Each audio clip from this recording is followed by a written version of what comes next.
So it all starts when this woman shows up at the Tungtun shelter, soaking wet, a little kid by her side, basically begging for a place to crash. The owner takes one look at them and goes, "Sorry, we're full." But Helen's been around long enough to know exactly what this greedy bastard actually means by that, so she pulls out a single silver coin and slides it over. And I swear this man's whole personality did a 180 on the spot. Suddenly there's plenty of room. He shows them to their room, says he'll go over the rules and fees tomorrow, and dips. The second they're alone, Helen turns to look at the boy, and just from the way her eyes land on him, you can tell this woman is carrying something absolutely devastating. The kid looks up at her with these big innocent eyes and asks where his mom and dad are, and Helen knows. She knows exactly what happened to them, and it's bad enough that she physically cannot get the words out. So she does what any exhausted, heartbroken adult does when a kid asks something they're nowhere near ready to answer. She lies, tells him he'll see them soon, that everything's okay, and to just go to sleep. The kid believes every word and is out cold within minutes, and then Helen starts coughing. Not a little throat tickle situation. We're talking blood. This woman has been running on absolute fumes this entire journey, held together by sheer willpower, and now that the kid is safe and asleep, her body finally lets go. She looks at him one last time, whispers her goodbye, and that's it. Gone. Dead in that room before morning even showed up. Rowan wakes up in the middle of the night and immediately knows something is wrong. The sheets are soaked red and Helen is just still. The shelter owner shows up with his mistress after hearing the commotion, and instead of having literally any normal human reaction to a woman dying in their building, these two are mostly just annoyed about the inconvenience. But then the mistress gets this look on her face. She's staring hard at Rowan, specifically at his light-colored hair, and goes, doesn't he look just like Pauline? And right on cue, Pauline walks in, same hair, same features. These two could genuinely pass for mother and son without anyone questioning it for a second. So this conniving woman hatches a plan on the spot and tells Pauline, "Congratulations, he's your responsibility now." And folks, now there is something you should know about this shelter. On paper, it's this wholesome charitable organization with warm beds for people with nowhere to go, funded by donations and government money. Very noble, very heartwarming. In reality, it's a straight-up money-squeezing machine that preys on desperate people, especially kids, under the cover of responsibility fees. So Pauline and Rowan, this brand new fake mother-son duo, gets sent out to beg on the streets every day just to pay for the privilege of sleeping there. Pauline introduces herself and asks the boy his name. He says nothing. He's still mentally back in that room, still seeing those bloody sheets, still trying to process the fact that yet another person in his life has just vanished. Pauline takes one look at his face and gets it immediately, so she sits down next to him and just starts talking. She tells him she doesn't know everything he's been through, but the past is behind him now. What matters is what comes next. Stay positive, keep pushing, and happiness will find its way to him eventually. Then she holds out her hand. Rowan takes it without hesitating. He plays the role of her son. They work the streets together, and what started as pure survival slowly turned into something completely real. Pauline kept the bullies away, stood between him and every piece of ugliness the streets had to offer, and made sure that even on the absolute worst days, he never felt truly alone. 5 years fly by, just like that. Rowan's 8 now, and the two of them are sitting together one evening reflecting on everything, the long days, the grind, and how far they'd actually come. But Rowan had caught a rumor that morning that had been sitting heavy in his chest all day. He asks her about it, still smiling, trying to play it cool. She nods and tells him how a noble household offered her a real maid position, actual pay, an actual roof, and an actual future. Rowan tells her he's happy for her, that she's going to be amazing, and he means every single word. But even as he's saying it, his eyes are already snitching on him, and before he can do anything about it, the tears are just coming down. Because it was his parents first, then Helen, and now Pauline. Everyone he's ever loved has left, and even though this time it's for something genuinely good, his heart doesn't really know how to tell the difference between being left and just being left. Pauline sees all of it written across his face and pulls him in close. Then she tells him something he's going to carry for the rest of his life. Being alone isn't about who's physically standing next to you. You're only truly alone if your heart feels empty. But as long as you hold on to the people you love, keep their memory alive, and feel how much they cared about you, they never actually leave. So whenever the loneliness starts creeping in, she says, just close your eyes, put your hand over your heart, and listen. She'll be right there. Cut to hours later, Pauline's gone, and now our boy is standing alone deep in the woods at night, turning her words over in his head. So he does exactly what she told him. Eyes closed, hand over his heart, just listening. And then something insane happens. Mana starts swirling around him out of nowhere. His eyes are still shut, but suddenly he can see not just the trees and the dark, but everything. Like the whole world just went transparent all at once. And somewhere inside that vision, he feels them. His parents, Helen, Pauline, every single person he ever loved, burning bright and close, like they'd been living inside him the whole time, just waiting for him to finally look. So years roll by after Pauline leaves, and Rowan hasn't heard a single word from her. He tells himself she's probably just swamped, adjusting to noble household life. New job, new rules, new everything. He prays she's doing okay and leaves it at that. What else is he supposed to do? In the meantime, he's back to what he knows, begging. Solo now, just like every other kid at Tungtun. But Rowan, he's good at this. Uncomfortably good. The director noticed pretty early that this kid pulls in more coin than literally anyone else in the operation, so he gets bumped up to Zone 1 prime real estate, the best foot traffic and the shelter's version of a corner office. Better spot, better treatment, and that's where he meets Blake. Blake runs Zone 1, and the second he heard about Rowan's background, the dead parents, Helen, all of it, he took the kid under his wing. Warm, always showing up at the right moment, and with zero ulterior motive as far as Rowan can tell. Blake is also the guy who finally put a name to what Rowan had been seeing since that night in the woods. Those swirling clusters of light weren't him losing his mind, they were mana. Well, I'm certain that you guys already know what mana is, so I'm going to skip past the boring details. The scene shifts, and our boy, sitting at his usual spot, bucket in front of him, is doing his thing. Some passersby toss in coins, and he thanks them with this genuine warmth. Not the fake, performative beggar gratitude, but the real kind that actually makes people feel good about themselves. A group of ladies walks past and immediately cannot handle how adorable this child is. Coins absolutely rain into that bucket, but Rowan is only half present. The other half of his brain is quietly running experiments. He's been working on something trying to see both the physical world and the mana flowing through it, at the same time, like keeping two completely different lenses focused simultaneously. The kind of thing that gives you a headache just thinking about. But today something clicks. He manages it, both layers crystal clear at once. He lets himself have exactly one small smile about it, because it genuinely was hard. The downside hits immediately. The holding both views at once leaves him dizzy and drained. Baby steps. Blake swings by, clocks the absolutely overflowing bucket, and raises an eyebrow. Rowan deflects with the humble beggar routine. It's really everyone else's generosity, not me. Blake doesn't fully buy it but appreciates the attitude. He drops a warning before leaving. Success breeds jealousy, so if anything feels off, anything at all, Rowan should come to him immediately. One last wave and he's gone. Here's the thing though. Something has already felt off, and Rowan didn't say a single word about it. Yesterday he spotted two men in the crowd. Nothing remarkable about how they looked, but their mana, impossibly bright and clean, condensed to the same degree as Blake's but somehow even more so. And they were watching him and then just vanished, not by walking away but by jumping clean over buildings, gone between one blink and the next. Rowan turns this over in his head. They didn't feel exactly threatening, but they definitely weren't random. He decides to keep both the sighting and his mana vision ability to himself for now. Information is basically the only leverage a homeless 8-year-old has. He's not giving it away for free. His bucket's full, so he packs up and heads back to base camp for a replacement. Routine walk. Should be nothing. Except halfway down the street, he sees them again. Not just two this time, several of them spread out, positioned in the shadows. And this time they're not hanging back, they're moving with him. Closing distance, one behind him, one flanking his side, coordinated enough to make it crystal clear. This is not a coincidence. Rowan is 8 years old, completely alone, and being tailed by multiple highly capable mana users down a city street. His pulse kicks into overdrive, thoughts start fragmenting. All he has to do is make it to base camp. Just get there. The entrance is close. He just has to. And then he hears a familiar voice. Blake comes flying in. This man is moving at speeds that have no business being legal. Covering ground like physics is more of a loose suggestion to him. He scoops Rowan up without breaking stride, launches off the ground, and suddenly they're on a rooftop. Then the next one, then the next. The men below are keeping up because of course they are. So Blake cranks it up another gear and shouts at Rowan over the wind to hold on tight and critically not drop a single coin, because they need to eat tonight. Rowan doesn't respond. Blake glances down, expecting a completely terrified kid. Instead, Rowan has this totally vacant 1,000-yard stare going. Blake figures he's gone catatonic from fear, gets them back to the shelter, sets him down and talks him through it. You're safe, it's okay, go inside. Rowan walks inside. Blake watches, mildly confused, but Rowan wasn't frozen from fear at all. His brain had just detonated.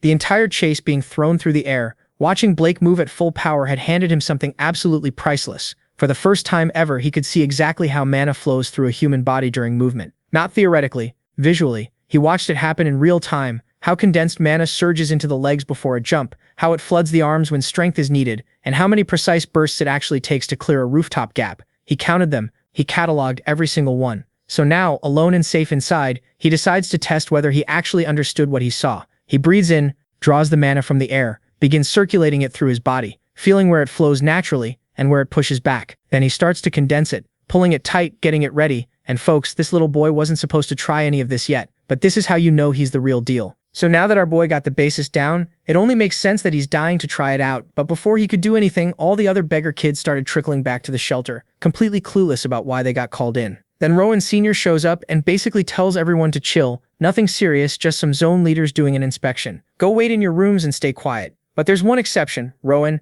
Him specifically, they tell to pack his bags because he's getting relocated. So the quiet little dude follows his senior through the shelter, walking a few steps behind like he always does, when suddenly his senior stops to have a private conversation with this big guy. Rowan's too far away to hear anything, but then he gets this idea: what if he pushed his mana into his ears? So he tries it, and boom, it actually works. Crystal clear audio from across the room, like he just put in AirPods. Turns out they're talking about him. Apparently he's getting moved out of the dorms and into the main building. Even his own senior has no idea why, but his best guess is that the director just likes the kid. And honestly, can you blame him? Dude's apparently pretty good looking for a shelter boy. Plus, after everything that went down in Zone 1, with those sketchy guys tailing him, it makes sense to keep him somewhere safer. His senior thinks those men might have been from something called the Union. We don't know what that is yet, but the way they said it, it's clearly a big deal. Robert connects the dots immediately. Those were the guys following him earlier today. Then the big guy waves Rowan over, and they head deeper into the main building until they reach this woman named Amy standing at the front counter. The big guy basically goes, "This is your person now, say hi," and then dips. Cue the awkward silence. Amy breaks it by asking how old he is. Rowan says 10, then he also just casually drops that he can't read or write and never had the chance to learn. Amy's not even surprised, she just goes, "Yeah, figured you're from the dorms." She tells him starting tomorrow she's teaching him everything so he can call her teacher, or big sister, if they're being casual. Then she looks at him properly for the first time and goes, "Damn, you're actually really handsome for a dorm kid. Man, this is unfair. This little kid is rizzing up baddies left and right." Rowan, completely unbothered, just asks, "Why do I even need to learn to read?" Amy's a little annoyed he doesn't already know why he's there, but she explains it. Reading events are basically these fancy gatherings, sometimes hosted by authors, sometimes by nobles, where a kid reads aloud to a crowd of important people. It's a big deal in upper-class circles, and this time Rowan's going to be performing at one of the shelter's big patron events. If he does well, he might even get picked for a private reading. And private readings, that's basically the fast track to getting adopted. Sponsors pick their favorites that way. For a kid who literally cannot read at all right now though. Yeah, no pressure. After this whole info dump, Rowan just stands there and bro has no reaction. Amy genuinely doesn't know what to make of him, but she gives him a little pat on the head anyway, and tells him to follow her. She shows him his new room and introduces him to the other kids, and when she leaves, Rowan starts unpacking into his very own personal closet, something he's never had in his life. Right then, one of the boys walks up looking at him like he just saw a unicorn, genuinely shocked that this dude came from the dorms, but fascinated too. He introduces himself as Theo and goes down the lineup. The blonde girl is Noah, the middle kid is Hayden, and the quiet girl off to the side is Lily. Theo gives him the welcome speech. No bullying here, no more begging on the streets. The kids in this room handle the library, organizing books, helping guests, and keeping things running. And now that Rowan's part of the crew, they're genuinely happy to have him. Later that night, Rowan's lying in bed and his brain just won't shut off. He keeps thinking about books, about how every single thing anyone could ever want to know is probably sitting somewhere in a book. He thinks about Pauline, who always said books were the best thing you could give a curious kid. Just thinking about her fills him with this quiet, deep gratitude. Cut to the library, Zone 1. Rowan's been grinding through his reading practice, and Amy tells him to bring over everything he read that day. He drops this massive stack of books on the table, and she starts writing down all the titles. Then she stops and looks up every single book on this list is a fairy tale. She tells him to move on to Zone 2, the adult section, and throws in some genuine praise for how fast he's picking this up. Rowan is hyped. Zone 2? Adult books? He's practically speed-walking over there. He starts browsing the shelves, and honestly, every book looks interesting. He wants to read all of them immediately. But then one title stops him cold. The Birth of the Grafton Kingdom in the Union. The Union. He's heard that word before from adults in hushed tones. He opens it up, and the first thing he sees is a full map of the continent. Apparently a region called Grafton won some massive war a long time ago, and after that the whole world got restructured. One kingdom, 6 self-governing regions. Then to make sure no one ever went to war again, the king created this organization called the Union. Been running for over 200 years. Peacekeepers. The good guys, supposedly. So now Rowan's confused. If the Union are the good guys, why did Blake run from them like his life depended on it? His first theory, maybe the Union cracks down on begging, and Blake was scared of getting in trouble. But that doesn't track either, because Blake had a totally normal relationship with the local supervisors. That theory's dead. Then a darker thought creeps in. What if the shelter and the Union aren't on good terms? And he's also curious as to why the shelter is keeping the events of that day a secret. So a few days go by, and Rowan's actually settled into his new routine pretty smoothly. His whole routine is basically showing up to the library, doing some light cleaning, and sneakily using mana to make all the physical work a little easier on himself. Now, here's the thing. Back when he was living on the streets, using mana required him to sit completely still like he was meditating for his life. But now, dude's casually circulating mana while walking around and reading at the same time. That's a massive glow-up. The only issue is his mana keeps scattering instead of actually gathering like it's supposed to, which is annoying, but Rowan's not the type to lose sleep over it. One step at a time. Then one day all the kids get rounded up in the main hallway. The vice director and Amy are up front, and without any small talk, the vice director starts reading off names for the next reading event. Theo, Lily, and Noah are all in. Cool. But when she hits Rowan's name, she actually pauses. Because let's be real, this kid just finished the fairy tale section, so putting him in front of important guests feels like a stretch. But then she actually looked at him and thought, okay, yeah, this boy is genuinely too pretty to leave in the back. His face alone would make the event look better. So instead of having him read, she told him he'd just be observing this time. Take in the atmosphere, learn the vibe. The kids who didn't make the cut at all were side-eyeing him hard, muttering about how it was unfair that the new guy who barely finished fairy tales got a spot just because of his face. Come event day, Rowan showed up in his nice clothes, and the whole room did a double take. Theo immediately hit him with a compliment. Rowan returned the favor, and then Amy walked him to his assigned seat. Once everyone was settled, there was a knock at the door and the VIP guests started filing in. And then one of those guests stopped dead in her tracks. She recognized him. This woman had seen Rowan before, back when he was out on the streets begging in the cold. Even then, she'd been completely taken by how striking he looked for a beggar kid. Rowan recognized her too and wasted no time thanking her for the money she'd given him back then. Her name was Caroline, and she was already his #1 fan before she even walked through the door. She immediately started gushing to the vice director, going on about how she'd spotted this beautiful boy at an intersection last winter, and now here he was, somehow looking even better than before. And when the vice director casually mentioned that Rowan had also just learned to read, Caroline lost it. She demanded he read something today, right now. The vice director tried to explain that he was only there to observe. Caroline was visibly disappointed, but seeing how hyped the guests were getting, the vice director caved and told Rowan to read the last chapter. What happened next, nobody was really prepared for. The second Rowan opened his mouth, the whole room went quiet. His voice had this rhythm to it, smooth, warm, almost hypnotic. The women in the audience were done for. Eyes getting watery, lips being bitten, hearts beating a little faster than normal. By the time he finished the passage, the room basically erupted with compliments. Every sweet word you could think of, these women were throwing at him. And Rowan? He stayed humble, redirected all the credit to the vice director and said none of it would have been possible without her, which made the women love him even more. Caroline immediately said she was coming back tomorrow to hear him read again. The vice director said yes without even blinking. Later that day, Rowan's back in the library doing his thing, browsing shelves, but this time specifically hunting for books about combining mana with physical movement. He's deep in the search when Blake creeps up behind him. Blake glances at the book in Rowan's hands and raises an eyebrow because the book Rowan grabbed is about life's pleasures. Rowan spins around and puts on this whole exaggerated startled reaction like Blake scared the life out of him. He didn't though.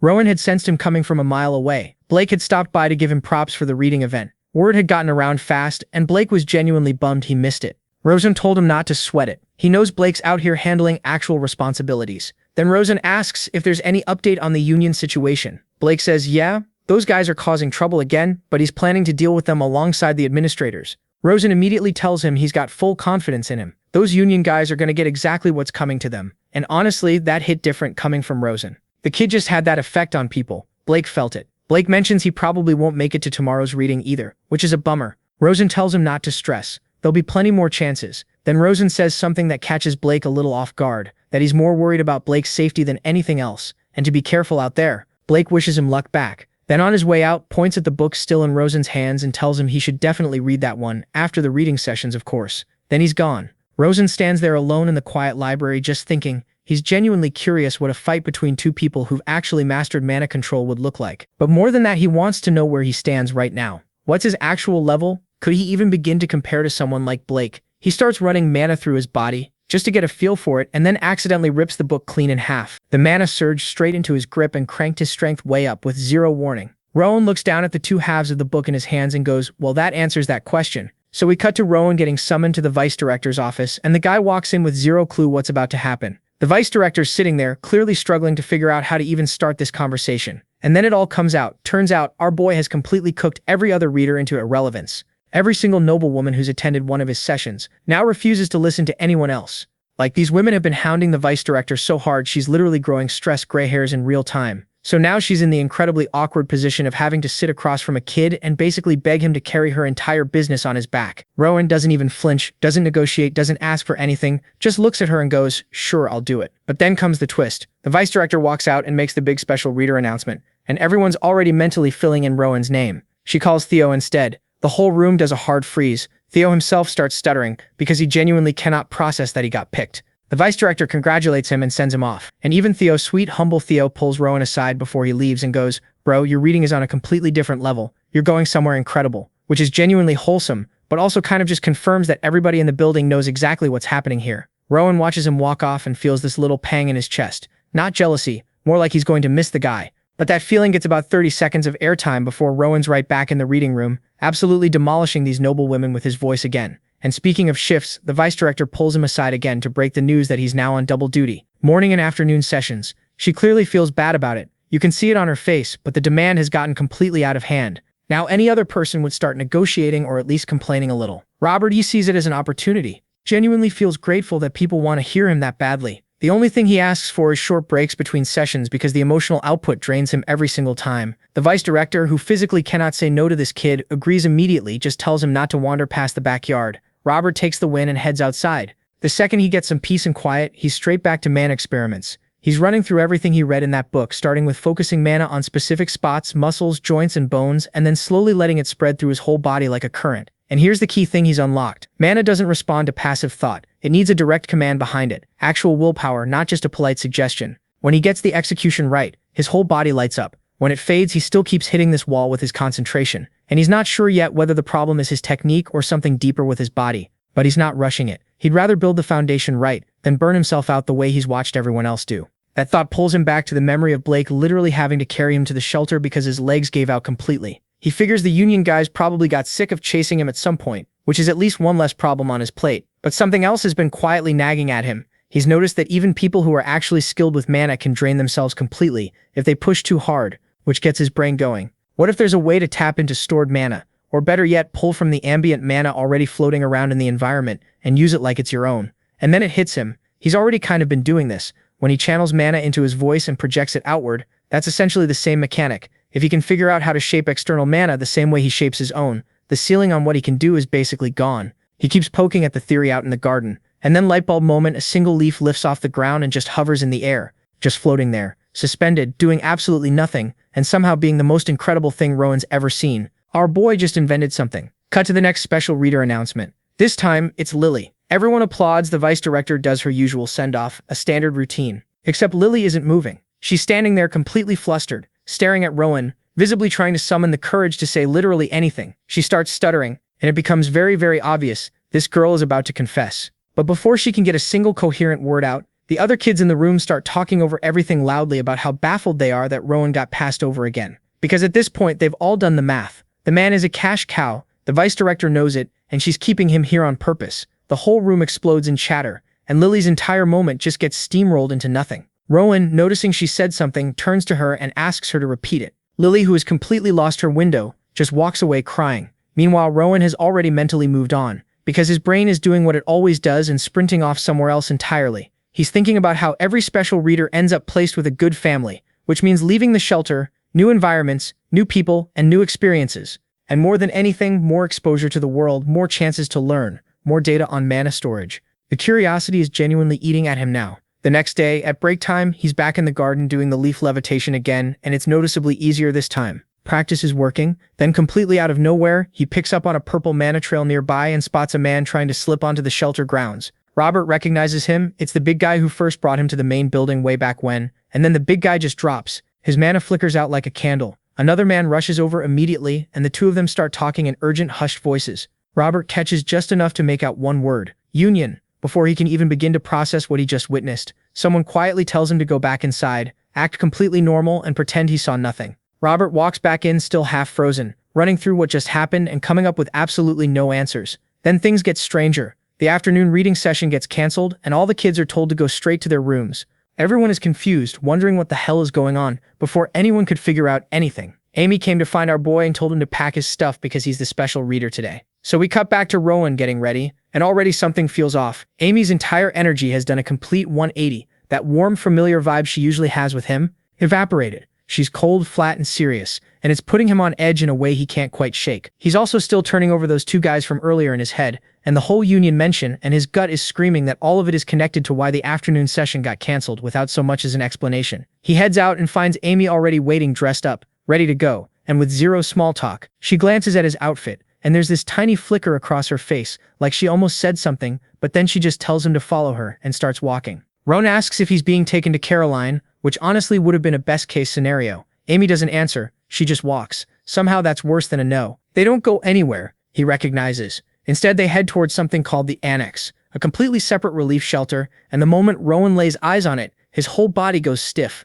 The place is dark, oppressive, and radiating pure bad vibes. And it's not just a feeling either. He can actually sense it. The mana inside that building is wrong. Everyone in there is carrying something heavy, something suspicious. The big guy escorts him in like time is a concern, and Rowan steals one last look at Amy's face before they step through the door, and he immediately senses that something is off. And yep, this place is sus as hell. Like no windows, darker than expected, and Rowan makes a quiet decision right then and there. He is not dropping his guard for a single second, and immediately uses his mana sense. Then he hears the vice director's voice somewhere deeper in the building. They walk him into this hall that looks less like a room and more like a ritual altar, and before he can even get a read on the situation, he's told to sit down and read. Rowan clocks the specific book they want him on, and then his eyes drift to the massive pit in the center of the room, this deep dark hole that descends way further down than it has any business doing. He stares at it, and then it hits him. That's not just a pit. That thing is absolutely loaded with mana, more than he's ever felt concentrated in one place. Dark mana. He starts reading anyway. Poetic, atmospheric, the kind of passage that perfectly matches the suffocating energy of the room.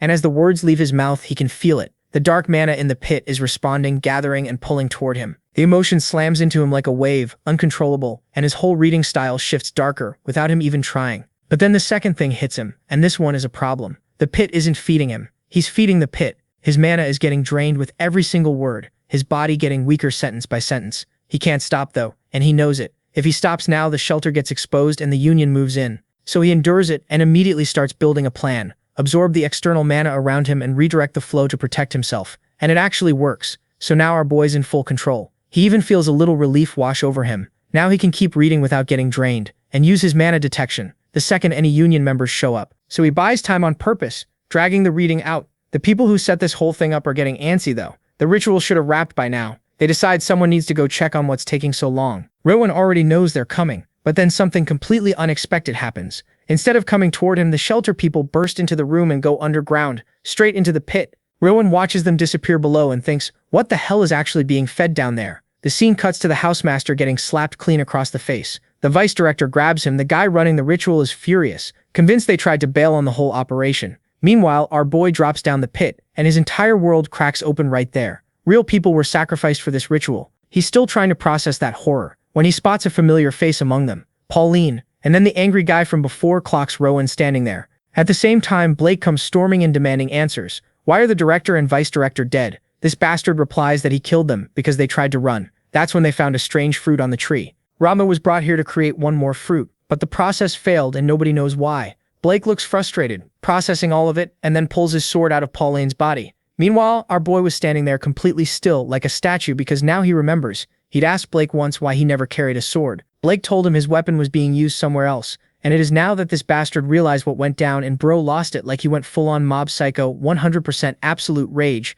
So now that our boy has lost it, he makes the first right decision so far and absolutely murders the guy standing next to him, and then he starts walking toward Blake, and this idiot finally realizes that he's miscalculated, because this 10-year-old is radiating this terrifying dark aura that makes absolutely no sense for someone his age. Blake didn't even get to finish his little villain monologue before Rowan blitzed him with a speed and force that had no business coming from a child. But then the fight just stops for a second, because Rowan's attention snaps to the tree, the dead, horrible, cursed tree, and he just starts crying like he absolutely loses it. Then he pushes his own mana into the tree and dives into the memories trapped inside it, and what he sees is brutal. Terrified children, helpless people, all of them are gone, and then buried in all that horror, he sees something unexpected, an older version of himself, like a fully grown Ronin staring back at him. Before he can process any of that, the memory sequence cuts off. Ronin's yanked back out, left with more questions than answers, but something shifted inside him. It feels like he reconnected with a woman he thought he'd lost forever. And riding along with that feeling is Pauline's voice. He remembered what she had told him about how he's only truly alone when his heart is empty. That as long as he holds on to the people he loved, they never really leave. That love isn't something you can see, it's something you feel. And even though the memories themselves might fade, the love stays. It lives in his heart permanently. And then, just like that, he's back. Blake has a sword pressed to his throat. This smug bastard tells Rowan he was kind enough to wait while the boy had his little emotional moment, and that he always knew Rowan was sharp. His subordinates messed up the original plan, sure, but now he's curious, so he gives the kid a choice. Come with him, or die quietly, right here, right now. Rowan, who's already planned in his head that this bastard is dying, asks where they'd be going. Blake explains there's another farm, another tree. Rowan would tend to it. Blake would manage him and officially welcome to the Lutel. Now, if you're wondering what the Lutel is, it's basically a cult run by some fanatic who thinks dark magic is the key to changing the world. Blake is just an errand boy for this guy, a loyal little servant. That's when Rowan asked the question in the coldest possible tone, his eyes completely empty, whether Blake was the one who built the tree. Blake says no, he doesn't have that kind of power. That's high priest work. He just observes. Anyway, Blake's done talking. He wants an answer. Like, bro, did you really need to ask that? You killed the woman who was basically his mom, so obviously Rowan hit him with a hard no. And this bastard doesn't waste a single second and goes straight for the kill. And I want you to really sit with this for a second. This is the same man who treated Rowan like a little brother. I personally expected at least a moment of hesitation, but no. He genuinely tried to kill this child without blinking, except Rowan catches the blade with 2 fingers, using external mana control so precise it makes Blake's brain short-circuit. Then Rowan quietly asks if Blake was the one who killed Pauline. Blake, still somehow being arrogant about this, asks if Rowan wants revenge. Rowan snaps the sword in half and tells him he won't live to see tomorrow. And look, that line is cold on its own. But it hits different when you remember. This is a grieving 10-year-old who just lost the closest thing he had to a mother. Then our boy hits him with a magical sucker punch, and now this bastard is on the ground. Then, without another word, Rowan cuts him in 2. Now that he's finally done, his senses tingle as he picks up a group incoming. Sure enough, a whole squad comes rolling in, ready to sweep the area and presumably judge everything they find. Leading the pack is Oscar, vice captain of the Union's Faith Division, who spots Rowan immediately and cuts straight to it. Is this kid using telekinesis? Rowan blinks like he just asked something deeply personal. Oscar rephrases, did the Lutel teach him? You know the thing, the magic stuff. Rowan says no, he figured it out himself. Oscar almost chokes because that is genuinely the most unhinged thing he's ever heard come out of a child's mouth. And he has heard things, but the kid isn't lying. Oscar can tell, which makes it so much worse. They get to talking, and Rowan proceeds to absolutely work Oscar over. He clocks his rank just from his badge. He casually drops knowledge about the Faith Division's recon operations. Then he shows off his telekinetic abilities, and one of Oscar's subordinates visibly has to collect themselves because they were not prepared for that. One of his men pulls Oscar aside to whisper that the tree was grown less than 2 years ago, and the binding spell has been undone, though Oscar notes that any high priest would have left mana traces behind, unless it was Father Scion. Meanwhile, Rowan is just staring at the tree, at the house, at lilies, quietly marinating in the guilt of not being kinder to them when he had the chance. He asks Oscar how many trees like this he's come across on his missions, essentially asking, how deep does this go? How big is this thing? Oscar answers, but he's watching Rowan the whole time, because a normal kid in this situation would be losing it, crying, shaking, completely coming apart at the seams. But this one, he's different. He's focused, controlled, and already knows what he wants to do next. Rowan asks to join the Faith Division. Oscar figures the kid is in shock and just incredibly good at hiding it, better than most adults, honestly. He tells him they'll run a special investigation first, before anything gets decided, and tells him to follow. As Rowan walks away from it all, the tree, the bodies, the whole grim scene, his eye catches something on the dead vice director's body. A single coin just sitting there unclaimed. He pockets it without breaking stride. So we cut to outside the building, and one of Oscar's guys is giving the official damage report, and this is the gist of it. The Faith Division came out totally unscathed. As for the body count, 13 dead from the cult side, 3 from the shelter. As for suspects, they've narrowed it down to 2 people, and one of them is apparently Amy. Oh, and the high priests and the big shots of the Lutel group? Turns out they only set up the ritual space, they didn't actually break it. So the investigation's still ongoing because nobody can figure out how the whole thing collapsed in the first place. With the report done, Oscar turns to Rowan and asks where the kid feels most comfortable. Rowan says the library, and because Oscar's actually a decent human being, he's like, alright, library it is, led the way. In the next scene, they're both sitting in the library having a proper conversation. Oscar kicks things off by pointing out that even here, surrounded by books, there isn't a single one about mana cultivation. So he's dying to know how exactly did this kid teach himself magic. Rowan's like, I'm smart, I just figured it out, and seeing the confidence even Oscar, a grown adult professional, had to admit. Yeah, this kid's probably telling the truth, and yeah, he's probably incredibly gifted. Still, he needed to hear Rowan's full account of everything that went down. So Rowan walks him through it all, starting from the very first moment he arrived at the shelter, all the way to his conclusion that Pauline was most likely the one who passed her abilities on to him. After hearing the whole story, Oscar's still sitting there with a ton of questions because nothing about this kid adds up, like Rowan has 0 mana training, 0, and yet he managed to kill 2 members of a Lutel organization, one of whom was Blake, a skilled swordsman. Not only that, but he also somehow shattered a high priest ritual, which is not something you just stumble into doing. On top of all that, the kid's using telekinesis without saying a single magic word, which apparently isn't normal, and to top it all off, he doesn't even look tired. This boy just casually rewrote the rules of magic and didn't even break a sweat. Rowan, meanwhile, is curious about the tree and wants to know what it actually was. Oscar gives him the full breakdown in simple terms. It's a ritual device created by the Lutels specifically to harvest human life. The whole point is to produce a fruit made from condensed life energy, basically solidified mana in physical form, which makes it insanely valuable on the black market. The fruit gets consumed, and whoever eats it gets a straight-up boost to their mana capacity. As for why reading was involved in the ritual, specific conditions have to be met to stabilize the tree and improve the fruit's quality. Reading aloud apparently does exactly that. Robert immediately connects the dots. He remembers how the tree seemed engaged with his story, almost like it was listening. That's why it stabilized the reading was working. And then he takes it a step further and realizes before these things were trees, they were actual human beings. Oscar's genuinely impressed. That's exactly what he'd concluded too, and this 10-year-old just got there on his own. Then Rowan asks what telekinesis actually means, because he keeps hearing the word. Oscar explains it's a type of magic that lets you move objects using mana. Rowan demonstrates it right there, and it finally clicks for him. He's been using magic this whole time without even knowing it. Dude had no idea. Oscar notes that while it's still at a beginner level, the fact that a kid his age is pulling this off at all is remarkable. Now Oscar remembers something. Rowan mentioned wanting to join the Faith Division, and after everything the boy just went through being betrayed by the people who were supposed to protect him, Oscar genuinely wants to understand why. The Faith Division and the Union are the same organization, just different names, so it's not a small commitment. Robert's honest about it, he doesn't fully trust the Faith Division yet, but his gut tells him Oscar's a good person. He can feel it in his mana. Oscar's a little thrown off hearing a 10-year-old describe him as pure, and he tells the kid that trusting people based on vibes alone could seriously get him killed someday. Robert pushes back saying he's good at reading people, but Oscar shuts it down gently. It's not that simple. Getting a child involved in their operations isn't something he can just greenlight. Robert starts to wonder if he's too weak, too inexperienced. But Oscar stops him and tells him to listen carefully in life. Raw talent isn't everything. His tone goes serious, and Robert's mood drops immediately. Sulking mode activated. Oscar clarifies nothing is wrong with Rowan. The problem is making exceptions for outsiders is complicated, and the kid is very young. Robert, not missing a beat, asks the obvious question. Is age really more important than actual ability? That lands. Oscar pauses, because the honest answer is, Robert did just take down 2 grown men. The talent is real, but the Union, frustratingly, measures experience by age, not skill. Oscar admits it. Rana asks if that means he's too immature for them. And that's when Oscar decides to give the kid a real shot. He reframes the whole conversation as a practice interview and starts asking real questions. First one, why did Ron kill Edgar? Edgar wasn't an immediate threat at the time. Ron answers without hesitation. Edgar had already killed the shelter owner and his wife. The pattern was obvious. Hesitating would have just meant Ron was next.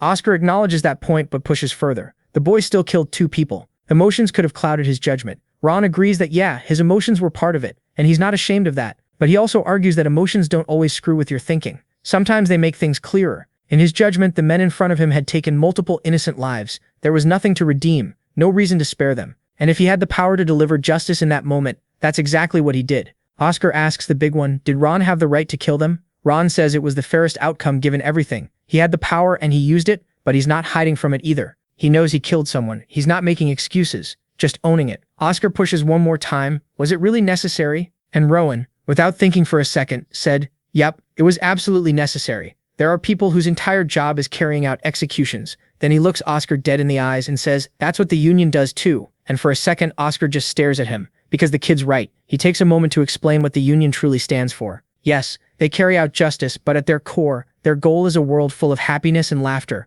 a world that's safe, peaceful, and stable for every generation that comes after. It's an impossible ideal, they know they'll never fully reach it, but it's the goal they chase regardless. That's the Union's real purpose. And the fact that Rowan at 10 years old somehow already gets that? Oscar's impressed. Genuinely.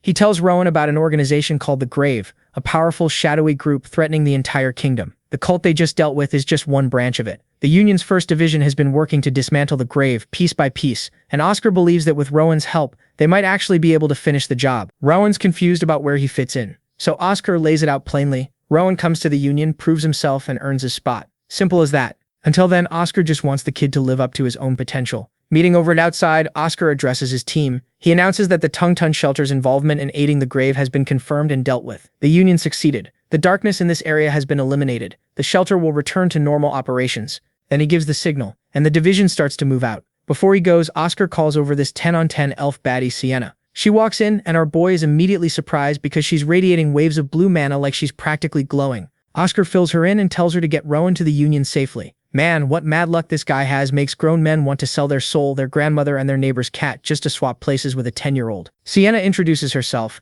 Pillar of faith, 2-week journey, pack anything important, all business, tone sharp and practiced. Rowan has nothing to pack. She raises an eyebrow, gives him one last chance, then opens it up for questions like she's daring him to waste her time. Raud immediately asks about her race. Dark elf? Then because he has absolutely no filter, he blurts out that he expected dark elves to have a much darker aura because hers is bright. Radiant even. Sienna looks at him the way you look at something you can't quite categorize. She tells him it's probably his bloodline affecting his perception and leaves it firmly at that. Oscar says his goodbyes, and in true Rowden fashion, the kid turns to the rest of the team and sincerely tells them to stay safe. The whole team goes quiet like it's not the sort of things these guys are used to. The scene shifts and Rowden and Sienna are setting up camp in the middle of nowhere. Then Sienna pulls out this little handcrafted sheath she's been working on in the background and hands it over to our boy. Rowden gets so emotional he immediately goes into full respectful mode, addressing her like she's actual royalty or something. Sienna's like, yeah, no, cut that out. But calling her big sister felt weird too, so after thinking for a second, Rowden just settles on Sienna since they're going to be working together anyway.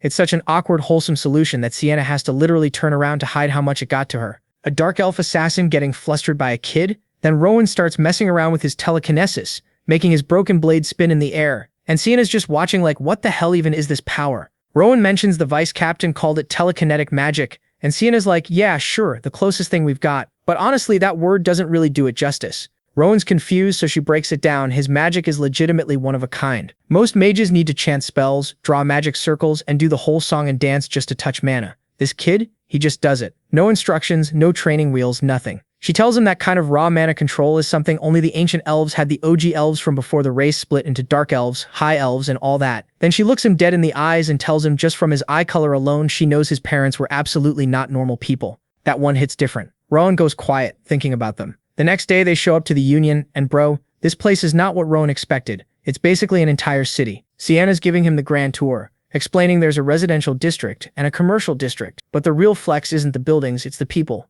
Every single race on the continent comes here. The strongest warriors and mages in the world have literally set up shop here specifically to protect regular people from psychos like the Grave. That's why they call it the sword and book of the continent. It's got the muscle and the brains. Ramon's absorbing all of this like a sponge, eyes wide, mentally filing everything away. Then they get intercepted. This dude named Lazarus, director of the Union's management department, shows up and immediately locks onto Ramen, and immediately he pulls him aside for a private chat, and they end up in this room that is aggressively bright, almost suspiciously so. Ramen mentally flags that immediately because this kid notices everything. Now Ramen already knows this place is where all the heavy hitters gather, but what really tips him off about Lazarus is his aura. It's not flashy or intimidating, it's perfectly controlled. Not a single drop wasted, and somehow that's way more impressive than any big showy display. Ramen starts quietly calculating just how strong this guy actually is.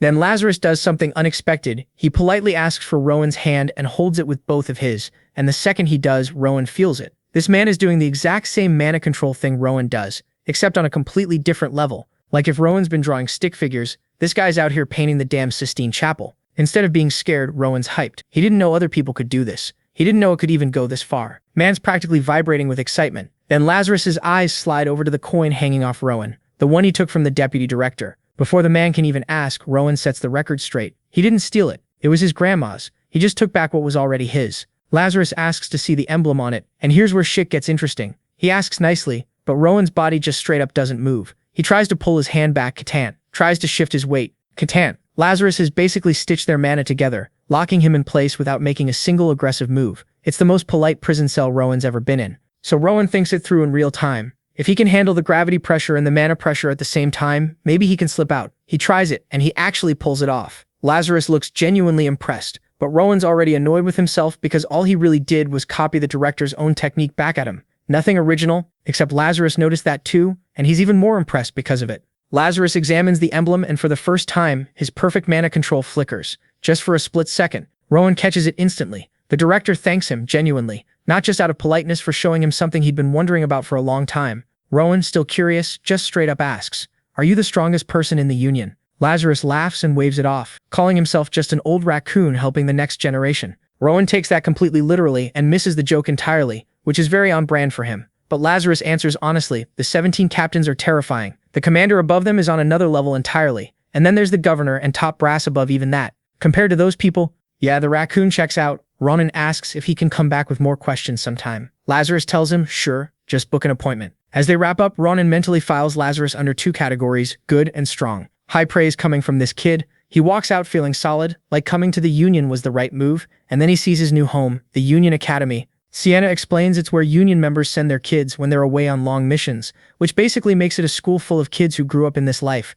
It's not specialized. It covers swordsmanship, magic, martial arts, all of it. Building students up from the ground up. The idea is 5 years here could turn Ronan into something genuinely terrifying. The second she mentions school, something in Ronan just lights up. Cut to the next day, and our boy's looking fresh in his new uniform, dripped out and ready to learn. He asks the woman if she's a teacher, and she's like, oh shit, I forgot to introduce myself properly. It turns out she's Daphne, the head of academic affairs and a language teacher. Basically, she's kind of a big deal. She hands him the first-year class schedule with a list of elective subjects he can pick from. And bro, the options are stacked: mana manipulation, swordsmanship, astronomy, all kinds of cool shit. Our boy looks at this menu of knowledge, and his eyes light up, so what does he do? He checks every single box. When Daphne gets the paper back, her jaw hits the floor. She's like, kid, are you insane? This workload would break most students. If you fail even one of these classes, you're cooked. But our boy's sitting there like, what's the problem? Because he genuinely doesn't understand why anyone would find studying difficult. Daphne's looking at him like he's an alien, because what kind of child wants to study everything? Most kids would rather eat dirt than do homework, but this little psychopath is built different.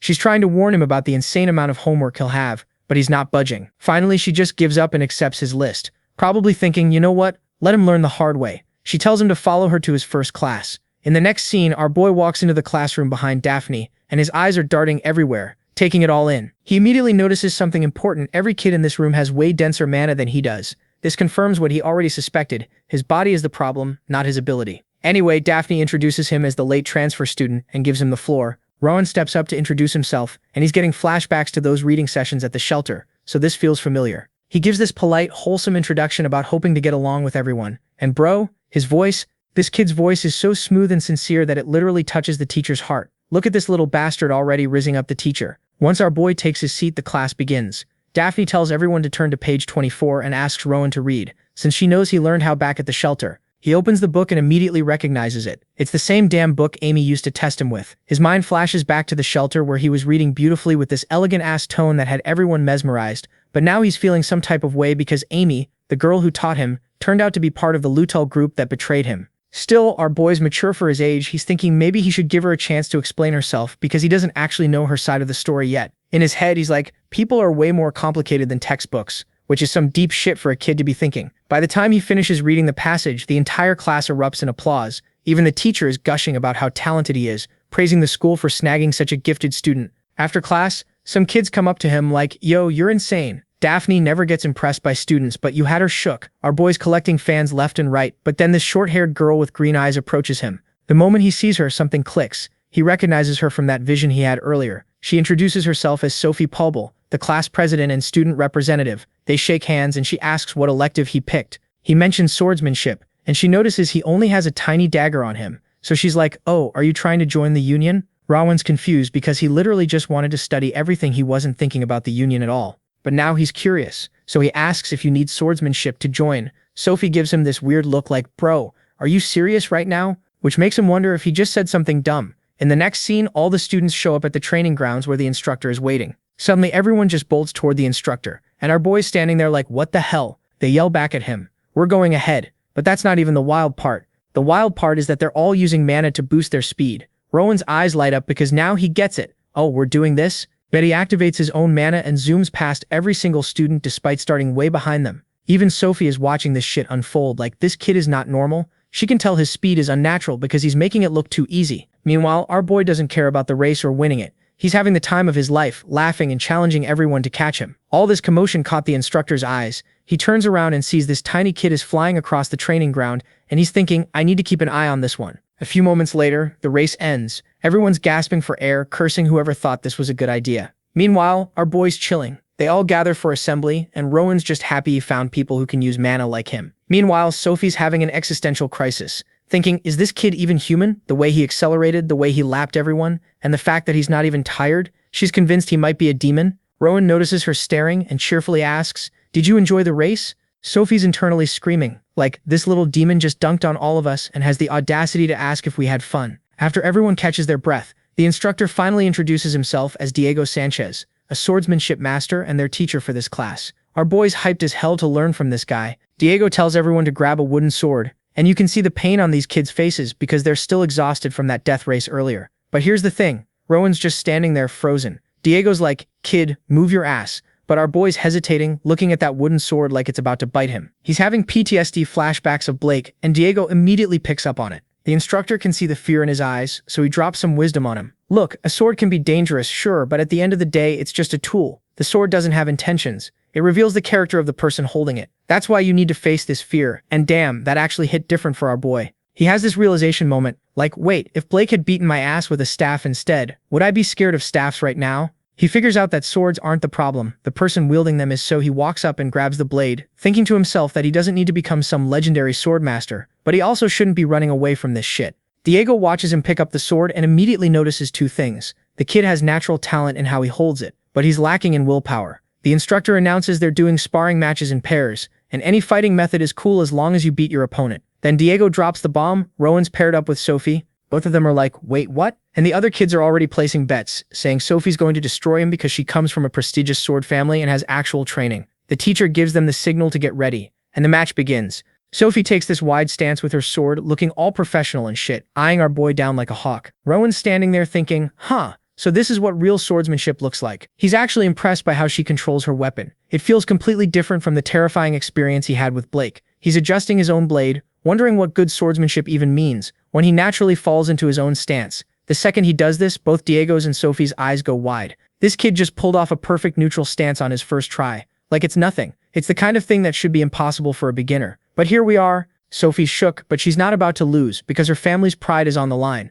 She charges in with her first attack, fully committed. Rowan dodges, Sophie swings again. He dodges, she aims for his chest. He's already moving out of the way. She tries a different angle. Nope. He saw that coming too. She's getting increasingly frustrated because this boy is reading her like an open book, dodging and blocking every single move she makes. It's like he can see the future or some shit. Eventually, Sophie's being pushed backward, completely on the defensive, and she's mentally breaking down because her cautious opponent has predicted her every move. Finally, she admits defeat and asks for a rematch. Our boy smiles and agrees. After everything's done, they end up talking for a while, and Sophie's genuinely impressed by his natural talent. Turns out they fought 4 times total, and they split it 2-2. Sophie's actually excited now, thinking she finally found someone worth sparring with regularly. The other students are hyped because the next class is magic, which means they can finally sit down and rest. But Rowan's confused, asking, isn't this supposed to be one of the most important classes for joining the union? Everyone just stares at him like he grew a second head. One kid's like, bro, our teacher is so far above our level that it's basically impossible to learn anything from him. Rowan's like, I mean, learning magic is hard, but how bad can the teacher be?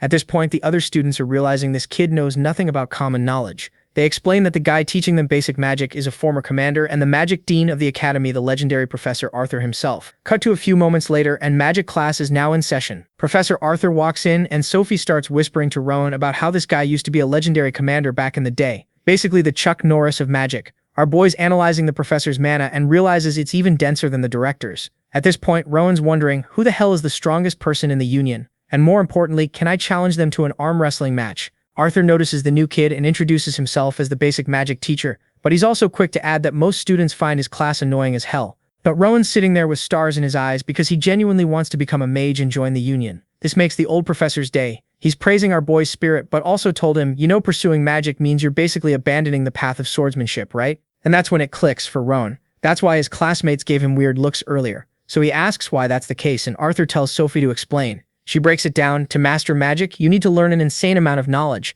and that shit takes a massive toll on your body and mind. Even if you're gifted, you won't be recognized as a real mage without at least 10 years of training. Arthur confirms this and adds that it's already hard enough to become a union member after graduation. But here's the kicker. Being a first-class mage isn't even good enough to become an active member. You need to reach at least second class. After hearing all this, our boy's a little disappointed, but then he goes, all right, bet I'll reach third class before I graduate. Everyone's jaws drop because this kid clearly has no idea what the fuck third-class magic even means yet. Arthur's trying not to laugh as he writes on the board explaining that swordsmanship is the union's main focus, while magic is for pursuing knowledge and wisdom. Then he draws this super complex formula for creating a basic fire arrow spell. But something's off about it, and our boy notices immediately, because he's seen this exact formula before back at the ritual pit. Arthur's impressed, explaining that most students wouldn't catch the error because it looks so complicated. He mentions that while a fire arrow is considered basic, the more advanced spells are exponentially harder. Then he demonstrates the spell, creating this beautiful fire arrow in front of everyone. But Rowan notices something strange. The arrow looks unstable, like it's about to fizzle out any second. Kind of like my motivation on a Sunday evening. Arthur explains that magic formulas need to be perfect. Even one tiny mistake after using all that mana can destroy the entire spell. Then he carefully adds one final component to the formula, and boom, the arrow suddenly becomes way larger and more powerful. Everyone's mesmerized by the display, probably thinking, damn, that's hot, because it literally is, it's fire. Arthur drops more knowledge. Mages have to memorize these formulas and make sure they're flawless every time. Adjusting a spell requires insane patience and skill, like turning a fire arrow into a fireball uses more mana and puts extra strain on your mind and body. On top of that, magic has way more limitations compared to swordsmanship. Sophie chimes in, explaining that channeling mana directly into a weapon is usually easier and more efficient than casting complex spells. The instructor adds that using mana is extremely draining, so a mage's power depends entirely on their personal mana reserves. Rowan's connecting the dots now. He understands that a mage's abilities are limited by the size of their mana pool, and if that's true, then his naturally low mana is going to be a massive problem. Still, he's thinking maybe if he studies the principles hard enough, he can find some kind of workaround, even though it seems like a long shot. Professor Arthur tests him with a question, asking what's needed to cast a spell. Rowan correctly answers that you need a formula, but then he adds that these formulas would be impossible for mages to remember mid-battle. That's why they developed magic circles, which represent the formula's principles. Suddenly, Rowan has another epiphany. Those tattoos he saw on the shelter director's arm were actually a magic circle, and not a midlife crisis with some questionable ink choices. Arthur confirms that some mages engrave these circles on their bodies to cast spells faster. The magic circle is basically a symbol if the formula is the equation. The magic circle is its symbolic representation. Then Rowan hits them with another question. Is chanting just the verbal conversion of the formula? Arthur's startled because holy shit, this kid just figured that out on his first day. Meanwhile, some students have been here for 3 years and still can't figure out which end of the wand to point at things. Rowan explains his reasoning. The formula on the board is like a blueprint for creating a fireball. If the magic circle is a symbol, then chanting must be the linguistic conversion of the same spell. The professor's smiling with pride now, because this is a concept that many mages spend years studying. Arthur confirms that chanting is about saying the right words and infusing mana into each one to create an incantation. To demonstrate, he casts a powerful fireball using only his voice. He also mentions that speed, tone, and emotional state all affect the spell, making it similar to recitation. And our boy's absolutely fascinated. No recitation in his entire life has ever captivated him like this one. The professor's worried he might have scared Rowan off with all this complexity, so he asks if he still wants to pursue his ambitious goal.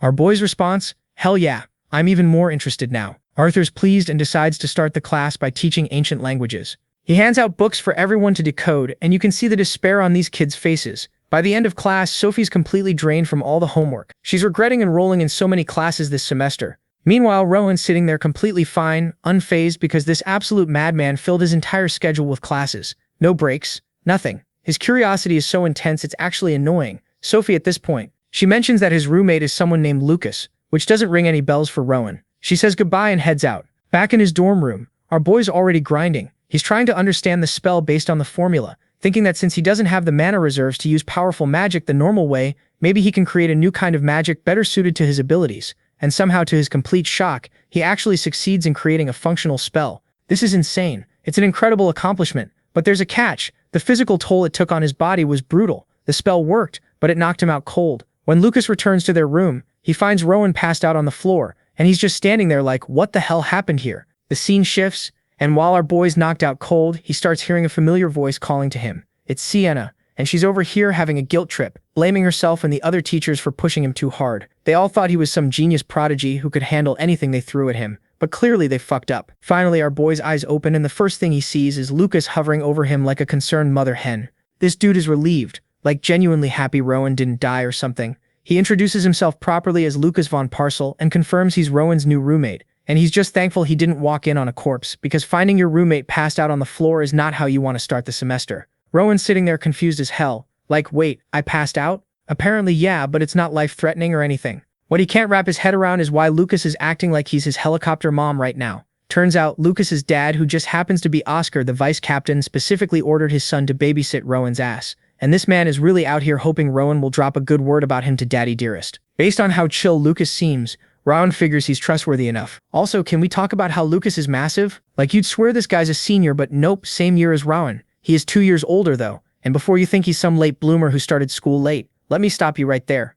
My man has failed attendance requirements twice. This absolute legend is a professional at not showing up to class. He's also allergic to studying, but we'll get to that later. Lucas asks if Rowan knocked himself out practicing magic, which is a fair assumption since their room looks like a bomb went off. Rowan confirms he was trying to cast a fireball, but everything after that is blank. Lucas, who's more of a sword guy himself, admits he's kind of disappointed Rowan isn't leaning into his obvious sword talent, since he's basically following in his dad's footsteps anyway. Rowan's looking at Lucas and noticing some things even though the dude's 2 years older. His mana is way denser than other students, and his physical build, absolutely jacked. Our boy's genuinely impressed by the work Lucas has put in, and feeling a bit insecure that he's falling behind. Despite just waking up from passing out, Rowan's ready to drag himself to class like the stubborn idiot he is, but Lucas somehow talks him into skipping, getting some fresh air and grabbing food instead. Rowan agrees but can't help roasting him. This is exactly why you've failed twice. You'll skip class for literally any reason. Cut to them finding a spot to eat, and Lucas is insisting Rowan needs to stuff his face to recover. But then Rowan senses this faint mana trace nearby.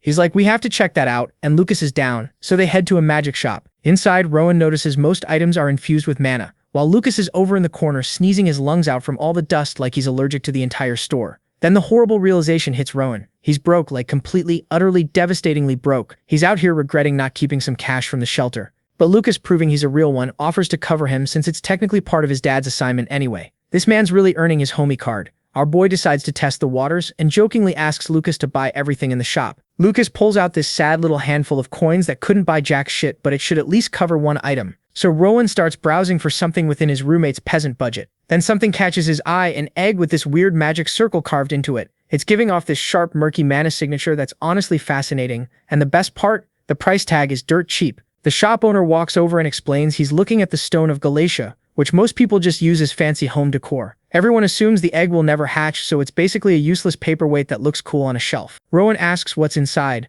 but even the owner doesn't know. According to legend, the stone acts as a cage for some mystery creature. The owner bought it thinking he'd flip it for profit, but nobody gave a damn since it never hatched. Rowan's curious if breaking the seal would do anything, but the owner tells him not to get his hopes up. You'd need some extremely unique spell to crack it open. But our boy's hooked. He can tell this magic circle is expert level shit, at least a dozen times more complex than a basic fireball spell. He asks Lucas for his opinion, and Lucas just shrugs like, it's cooler than some boring book, plus you could bash someone's head in with it if needed. Solid logic. Rowan decides to buy the stone and walks out happy as hell with his mysterious magical egg. It's already evening, but Lucas wants to end their hooky day on a high note. He suggests they visit the most impressive place in the entire Union, the clock tower. That's the definition of built different. And finally, there's the governor, the highest authority on the whole continent, with a rank equivalent to a king. Standing there staring at the clock tower from a distance, Rowan's reflecting on the long-ass journey ahead to reach the level of these legendary figures. But you can see it in his eyes. He's determined as hell to stand alongside them one day. Rowan and Lucas stayed at arguably the most impressive spot in the entire Union,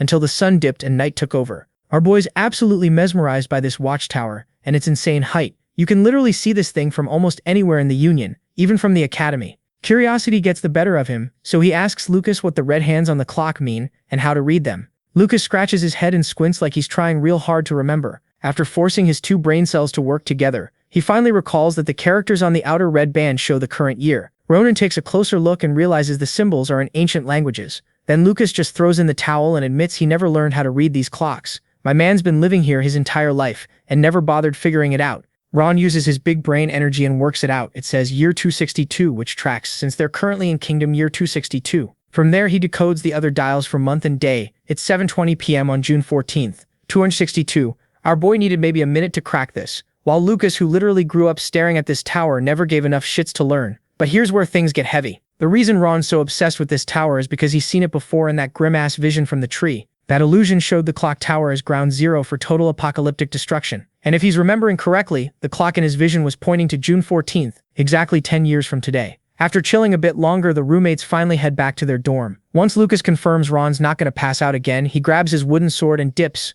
This dude may skip every class known to man, but he never misses training. If he skips even one day of physical work, he feels his body getting sluggish. Just like that, our boy's left alone with his spiraling thoughts. That apocalyptic vision the mysterious tree showed him is impossible to shake off. There's a strong possibility it wasn't just some random nightmare. It could have been a legit precognitive dream showing him the actual future. And if that's true, he needs to change it. To sort through his thoughts, Robin closes his eyes and enters his mind palace. First step, collect as much information as possible from the memories stored in his brain. With his perfect recall ability, he reviews the snapshots of the clock tower he saw earlier, reconstructing every tiny detail with perfect accuracy like he's building a 3D model in his head. Once he's satisfied, he moves to the next step, filling in gaps and blind spots in chronological order. Robin identifies specific things that appeared in the past that would later cause deaths in the possible future he witnessed. Buildings, roofs, structures, everything's accounted for. He recalls seeing a corpse of someone who died from a collapsed roof. Our boy's meticulously overlapping what he knows of reality with his dark vision, carefully stitching together what happens in each scene like some detective from hell.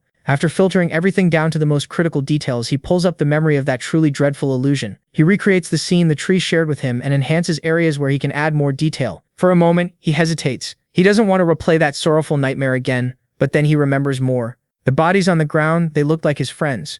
Sophie, Lucas, and Sienna were all there, lifeless and slightly older. That's the kind of future he absolutely refuses to accept. It puts into perspective just how weak and pathetic he is now, and what a complete failure he'll become if he doesn't change shit. He wants to know what rank he managed to reach in that vision, so he searches through the mountains of data in his mind. After digging through everything, he finds that single lingering scene showing his future self. From the vision's default angle, his rank badge isn't visible. But Rowan's not giving up that easily. His analytical mind develops a method to actually change the viewing angle of the memory, which requires him to dive much deeper into the shared vision of the burning Union. After confirming all the details are locked in, he proceeds, turning his full attention to the image of his supposed future self. He focuses on future him's chest to see the rank badge clearly, and then he sees something absolutely horrifying. Young Rowan feels his blood run ice cold. It's difficult to make out at first, but his future self looks bloodied and beaten where his rank badge should be. His chest is a massive gaping wound, exposing his insides like some gore scene. Turns out his friends aren't the only ones destined for a terrible fate. Rowan himself is going to die a gruesome-ass death. After forcing himself through that traumatic mindfuck, he withdraws.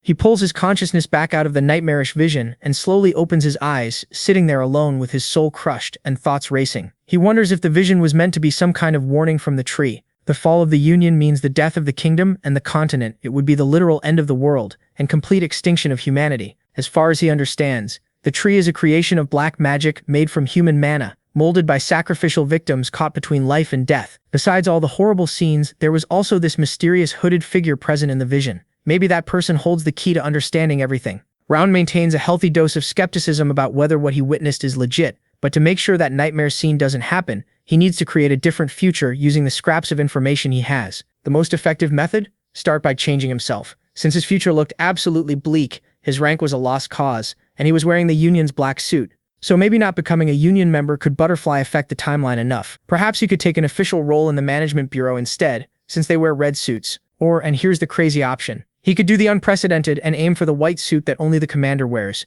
achieving it before the vision comes true in 10 years. The next day, the roommates get ready for class after their little hooky adventure. Lucas reminds Ron that Professor Daphne asked him to swing by the faculty office before class.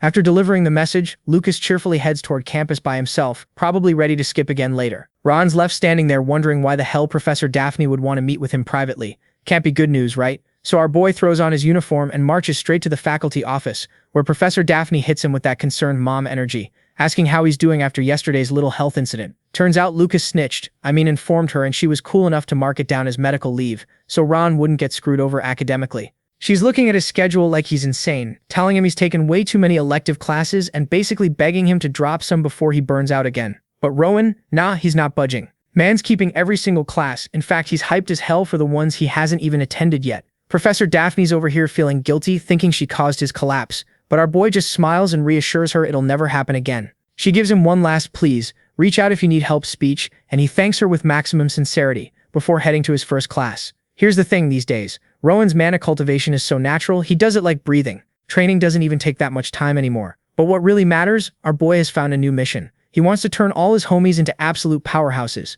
The second he walks into the classroom, everyone whips their heads around to stare at him with that "Bro, are you okay?" concern plastered on their faces. They'd all heard about the incident and were genuinely worried. Rowan's touched by this, and it just makes him more determined to help them level up. His logic? If he can get all of them to reach god-tier power levels, maybe just maybe they'll all survive that apocalyptic future he knows is coming. So Rowan clears his throat and asks for everyone's attention, because he needs a favor from the entire class. First, he calls out Isidore, Marissa, Leon, and all the magic nerds who wouldn't touch a sword if their lives depended on it. Then he addresses Flora, Sebastian, Lucas, and the Sword Bros, who've literally never stepped foot in a magic lecture. All the students are low-key emotional that the Academy's new golden boy remembered every single one of their names, like, these are literal background characters, and he still knows who they are. Sophie, nosy as always, jumps in asking why he's bringing this up out of nowhere. Rowan explains he wants everyone to take both courses, magic and swordsmanship. He's worried he might be asking too much. But here's where it gets funny. The female students are already sold. Our boy's got that protagonist charm cranked to 100, so they'd do whatever he asked at this point, no cap. The male students, though, they're side-eyeing this proposal hard. Like, bro, we already picked our courses for a reason. Why would we add more work? Ron gets it, but instead of arguing, he decides actions speak louder than words. He turns to his roommate Lucas, literally the last person you'd ever expect in a magic class, and asks him to just try basic magic studies for one day. And somehow, with his pure sincerity and protagonist energy, Ron actually pulls it off. Nobody can say no to this man's face. Professor Arthur, the Dean of Magic Studies, walks into the lecture hall and damn near does a double take because there are no empty seats. He'd heard the rumors about Ron convincing everyone to show up, and honestly, man's feeling pumped, seeing a completely packed lecture hall for once, all thanks to our boy. Ron just wants to prove to everyone that magic isn't some mysterious, impossible thing. Hearing him talk about magic with such genuine hype, Professor Arthur gets curious and asks what Ron plans to demonstrate. Our boy asks permission to use the teaching platform real quick. The professor laughs and warmly invites him to the front, because why not? Lucas is sitting in the audience next to Sophie, not knowing if he should be embarrassed or proud that his roommate has absolutely zero fear. Meanwhile, while Rowan's getting ready to do his thing, there's a whole different scene unfolding outside the lecture hall. Some big shot from the Union showed up to a first-year class this early in the morning. Professor Daphne immediately clocks that it's probably about Rowan. Director Lazarus admits, yeah, the boy's one reason, but monitoring the school is technically part of his job anyway. On top of the two Union officers, Miss Sienna Runner also rolled up because it's her day off. Though day off is generous, Vice Captain Oscar still gave her a task to handle. But here's the really interesting part. Mr. Diego Sanchez left his precious swordsmanship training grounds to attend a magic class. Apparently, he heard his top freshman swordsman enrolled in magic today, and wanted to see what all the hype was about. Next to him is the principal himself, who basically just tagged along to keep Director Lazarus company. Professor Daphne looks at this lineup of Academy and Union VIPs and tells them they cannot disrupt the class under any circumstances. They're here to observe quietly. The second she carefully cracks open the lecture hall door, she's immediately smacked in the face by intense heat. There's a straight-up crimson flame floating in the air, eating up all the oxygen in the room. But in complete contrast to this destructive-ass fire, the kid who made it looks calm as hell. Rowan's standing there looking like pure joy and wonder, personified. Professor Arthur's thrown up a magical barrier to protect the other students, while our boy's casually flexing with a perfect fireball. And it doesn't matter how talented a student is, the fireball spell isn't something someone Rowan's age should even be attempting.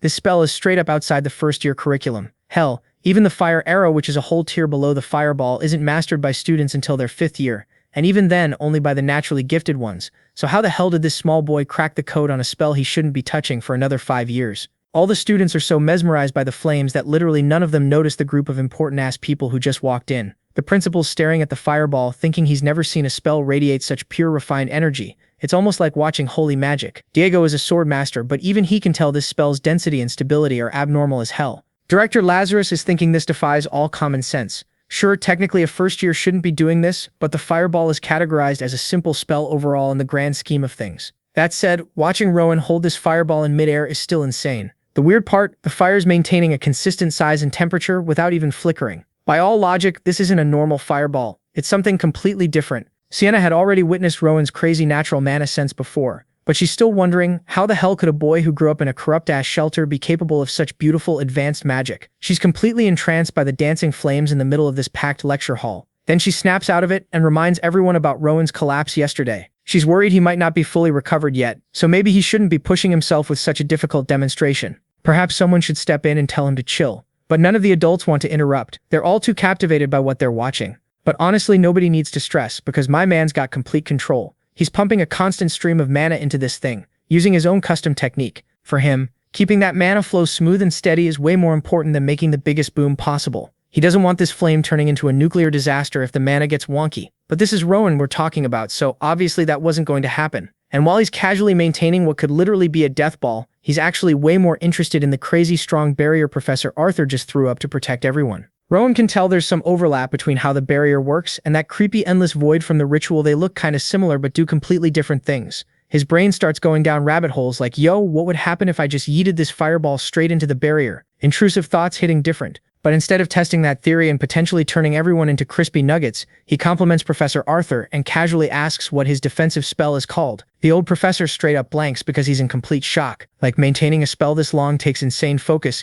yet this kid's out here having a full conversation while keeping perfect control of his magic. The absolute audacity of this child. Before anything more wild can go down, Arthur decides to end this whole thing. He manipulates his barrier to completely wrap around and suffocate the flames. Instead of being bummed his fun's over, Ron's just in pure awe at how clean that was. With the dean's final move, the fireball completely vanishes, and everyone in the room gasps after holding their breath through that entire roller coaster. Looking at this young menace, Professor Arthur genuinely can't decide if he should yell at this kid or give him an award for breaking every magic safety rule ever written. Right then, Director Lazarus confidently walks onto the stage while clapping for our boy. He answers Rowan's earlier question, explaining that the barrier was Arthur's signature move, the Azure Flame Barrier. Hearing this, Rowan turns to his professor and tells him that's a badass name. Arthur's like, I didn't name it, which means someone else blessed his spell with such a fire title. Since they're talking about names anyway, the dean asks if Rowan's fiery display has a name too. Confused, Rowan's like, nah bro, I just showed you guys a basic fireball. Nothing crazy. But anyone with half a brain and decent magic knowledge would know that spell was not just a basic fireball.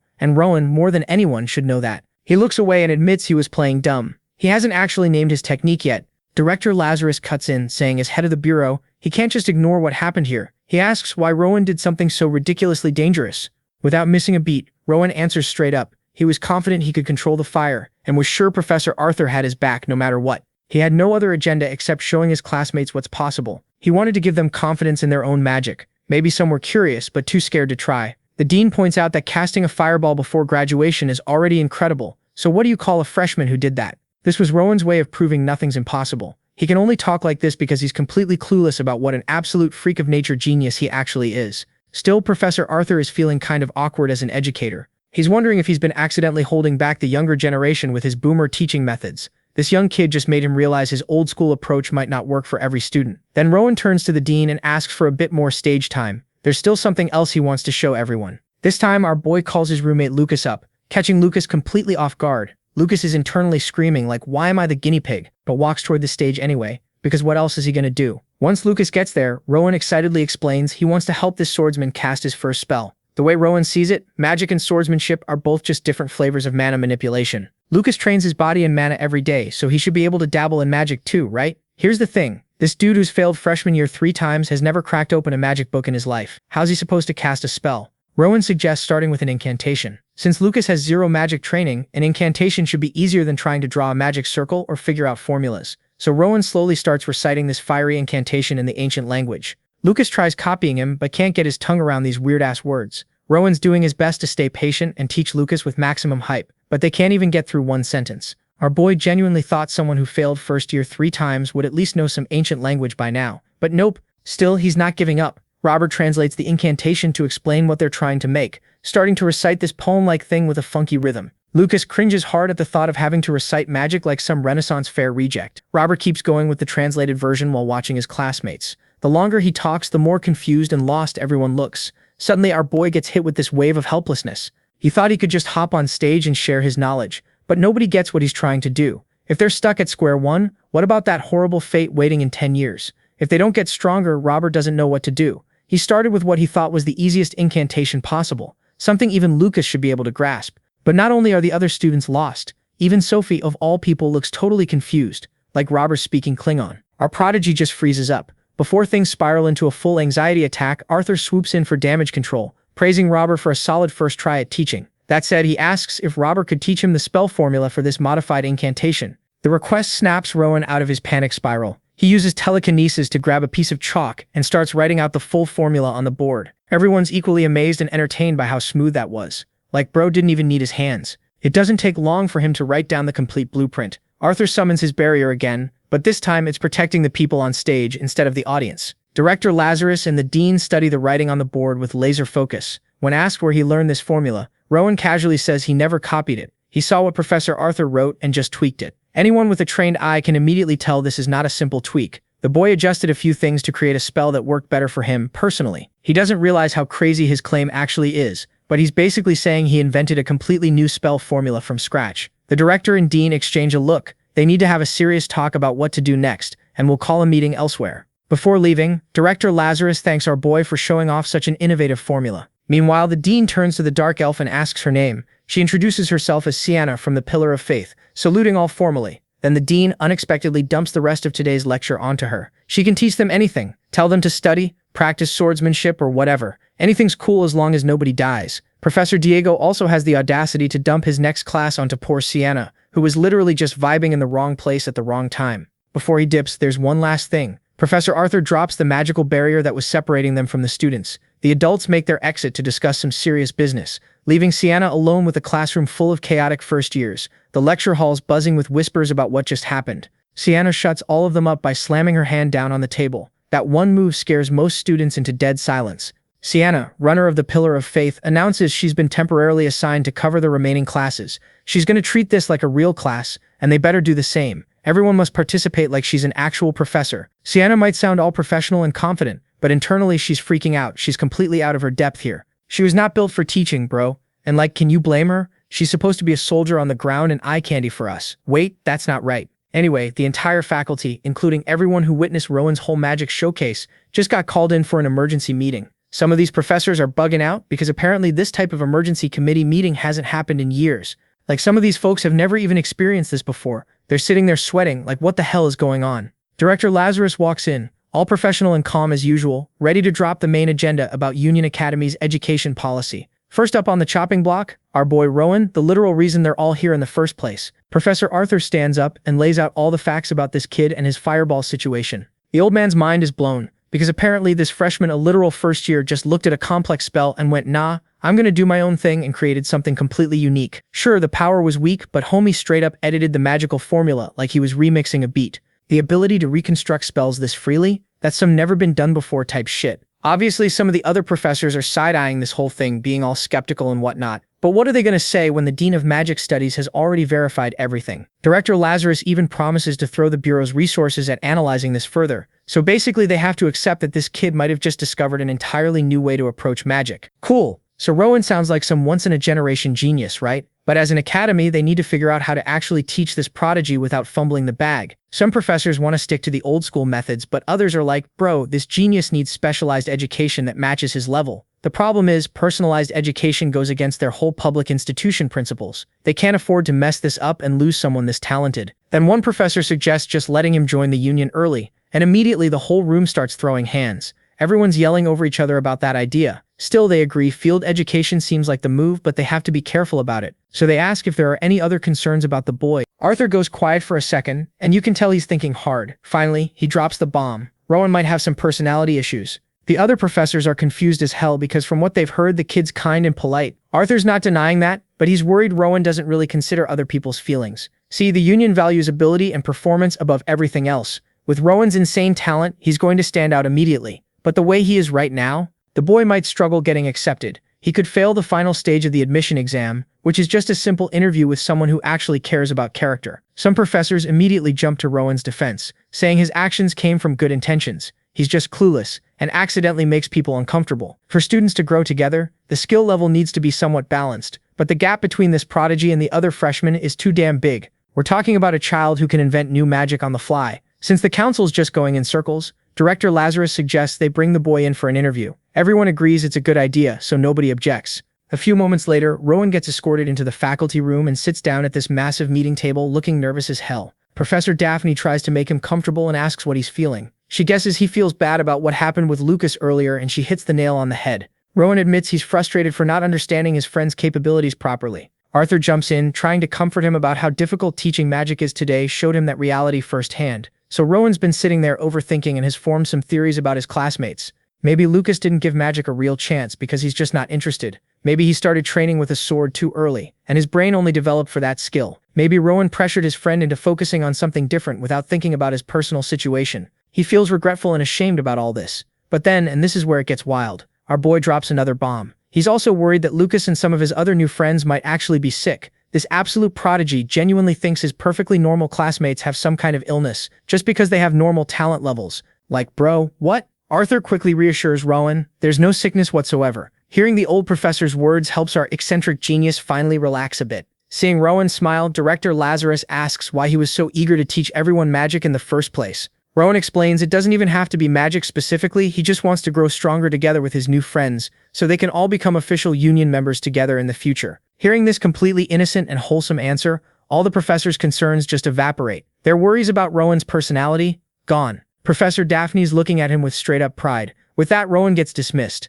The meeting went well, and he can finally breathe. A few hours later, these professors literally wrote up an entirely new education policy for first years. They're going to match each student's pace. Academic abilities will align with the top students, while social development aligns with the average. The Union Academy is about to head in a completely new direction. Imagine being so gifted that you accidentally reform your entire school's education system. The whole faculty pulled an all-nighter figuring out the details. The very next day, they implement this curriculum overhaul immediately. No warning, no delay, just straight up changes everything overnight. Out on the training field, there's an announcement. Professor Diego Sanchez announces that swordsmanship and magic are now mandatory for all students. Lucas doesn't even hear the announcement because he's yawning loud enough to wake the dead. Ron is shocked by how fast they made this change. Furthermore, active union members will now join every class as assistant instructors. Students can ask them questions and learn from their real-world field experience. On top of that, Rowan, Sophie, and Lucas are going to train exclusively among themselves, rotating sparring matches. Lucas is hyped. He's been dying to test his roommate's skills. Sophie's equally excited because this is her chance to see how her sword skills stack up against the best. Lucas immediately challenges Rowan to spar first. Sophie's waiting for the next round. When her turn comes, it doesn't take long before her wooden sword gets knocked clean out of her hand. She thought she'd at least put up a decent fight, but that dream died quick. Rowan's an absolute monster who reads her sword movements like he's got the script ahead of time. But Sophie doesn't give up. She spots a brief opening but can't capitalize on it with more training. Maybe she can actually land hits. After recovering from the surprising loss, she respectfully shakes Rowan's hand and asks if he can spot any major flaws in her technique. Rowan casually explains her mana flow's slightly off. If she adjusts the flow's direction, she should improve right away. Lucas chimes in and simplifies it by saying she needs to stop swinging wildly and focus on precision. Also, her legs wobble sometimes, probably from weak leg strength. Rowan agrees Lucas is harsh but making valid points. However, Lucas's explanation doesn't cover everything. Right now, Sophie's splitting her mana 50-50 between upper and lower body. If she shifts more mana to her lower half for better stabilization, her stance will improve drastically. So while Rowan gives genuinely valuable advice,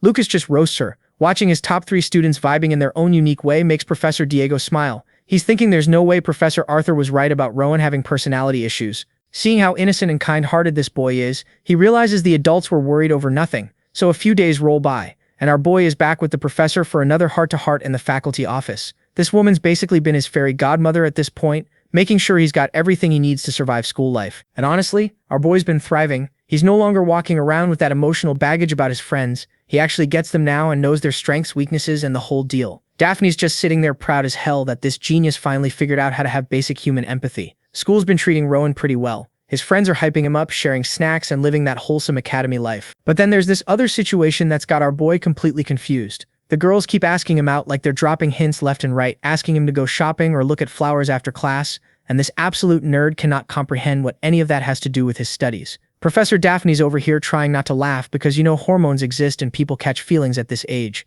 But Rowan, his default response to every invitation is basically, nah, let's study together instead. My guy is clueless, peak virgin energy. So Daphne decides to dig a little deeper and asks if there's any girl he's particularly close with. The first person that pops into his head, Sophie. He's like, yeah, she's different from the other girls. And before you get excited, he immediately explains she's an excellent swordswoman and the only other first year who can produce flames. Real romantic stuff there, buddy. But actually, Rowan's been getting closer to her after learning about her backstory, and it's kind of sad. Turns out Sophie's the illegitimate child of some big-shot noble family, and her dad only enrolled her in the Union for political clout. So she's been under massive pressure since birth. Our boy sees her as this dear friend he can learn from, which is sweet, but also very I have zero game of him. Then there's Lucas, their third musketeer. Rowan's got mad respect for this guy's physical strength and admits there's a lot he can learn from him. But then, and I'm dying at this, Rowan drops his personal theory about Lucas. He thinks the dude trains so much that his brain is literally filled with muscle, which is why he hates studying. Like, Rowan has this whole mental diagram of Lucas's brain being just pure muscle tissue where the gray matter should be. It's diabolical but probably accurate. As a good friend, Rowan's been tutoring this blockhead just to make sure he doesn't fail first year again. That's what good people do, apparently. Professor Daphne's sitting there a little creeped out by this analysis, but she's accepted that geniuses just think differently. After his therapy session with Daphne, Rowan heads over to Arthur's office to talk about his constitution problem. And look, it's hard to feel sorry for this kid. He's got peerless magical talent, but his physical stats are mid. But Rowan's insistent because he wants to wield much more powerful magic, and he's got his reasons. Arthur breaks down the options: magic tools that amplify mana or items that store powerful spells. Both sound great in theory, but they're not exactly sitting on Amazon Prime. If they were easy to get, everyone would be a mage. The magic tools you can buy are either single-use garbage or so poorly made they're useless for the kind of magic Rowan's trying to unlock. The other option? Elixirs. These bad boys can recover mana, heal illnesses, increase your mana pool, and basically give you a stat boost in every way. They come in all shapes and sizes, and they're all extremely rare. And even if Rowan somehow got his hands on one, there's no guarantee it would actually help him. But hey, he's still young, so it's too early to give up hope. Then Arthur does something wild. He takes off his necklace and hands it over to Rowan. Inside the locket is one of these rare elixirs, a white pill he got from the governor as a reward for some past achievement. He's basically like, maybe fate wanted me to give this to my most talented student. Naturally, Rowan's hesitant to accept it, but the dean assures him it's cool since he can't use it himself anyway. So Rowan takes the pill and just swallows it dry, no water, nothing. Immediately, he feels it dissolving inside him, and he's floating in this sea of energy as the elixir spreads through his body. He's getting close to some kind of breakthrough, feeling like he's about to unlock Super Saiyan or something. But then bam, reality hits him like a truck, and he's back in the dean's office, sitting in his chair like nothing happened. Based on Rowan's extremely disappointed face, Arthur can tell the pill was a complete dud. Rowan confirms it. The thing did absolutely nothing. Arthur wasn't expecting it to be a miracle cure, but the total lack of improvement is still pretty depressing. But our boy Rowan? He already knew this was probably going to happen. Instead of wasting more time trying to fix his constitution, he's decided on a new plan. He's going to completely reinvent magic itself. He'll take apart magic formulas, master mana manipulation, and create his own custom branch of magic perfectly suited to him. Honestly, if you can't change your body, just rewrite reality. That's big brain energy right there. At least now he can focus on one solution instead of chasing multiple dead ends. Fast forward 6 months. Today's a big day, the final exam for the first-year magic studies course. Rowan's standing before the panelists, Arthur and director Lazarus, and just casually produces 2 small fireballs in his hands. No words, no incantation, nothing. The 2 old guys are clearly impressed and captivated by this masterful display. Then Rowan cranks it up and makes those small flames rage, growing them way larger. They've seen it before, but watching Rowan handle mana directly never gets old. It's an incredible talent. At this rate, he might start combining different branches of magic. But even though everyone's praising him, Rowan's over here worried that his magic is too weak to be useful in the Union. Arthur has to reassure him. Bro, casting spells without incantation already puts you on par with a 4th-class mage. You're officially a high-level mage. No one can dispute that. He tells Rowan to stop worrying about destructive power and focus on his strengths, to keep going down this unique path he's carved out for himself. The dean then challenges him to analyze and recreate spells up to the 4th class based purely on his own understanding. And to make it easier, he's getting free access to ancient texts in the library about his constitutional issues, though they decide to keep that information on the down low. Since it's just the 3 of them in the room, the dean and director decide to form a mages pact to keep it secret. They take each other's hands and start chanting this strange hymn together in perfect unison. Meanwhile, Rowan's just standing there watching these 2 old dudes do their weird old man ritual in the middle of his exam, completely clueless about what's happening. Another full year passes, and now Rowan and the squad have entered their 3rd year at Union Academy. Today, Professor Diego calls an urgent faculty meeting, and while this is technically his call to make, he felt it was important enough to share with everyone. He drops the bomb. From now on, the school will no longer teach Rowan any movement techniques, martial arts, or swordsmanship that involve using mana. Everyone's immediately concerned and curious why this sudden announcement is happening. Diego explains what they all know. Rowan has every intention of joining the Union, and now that he's a 3rd year, it's better for him to avoid high-risk combat courses.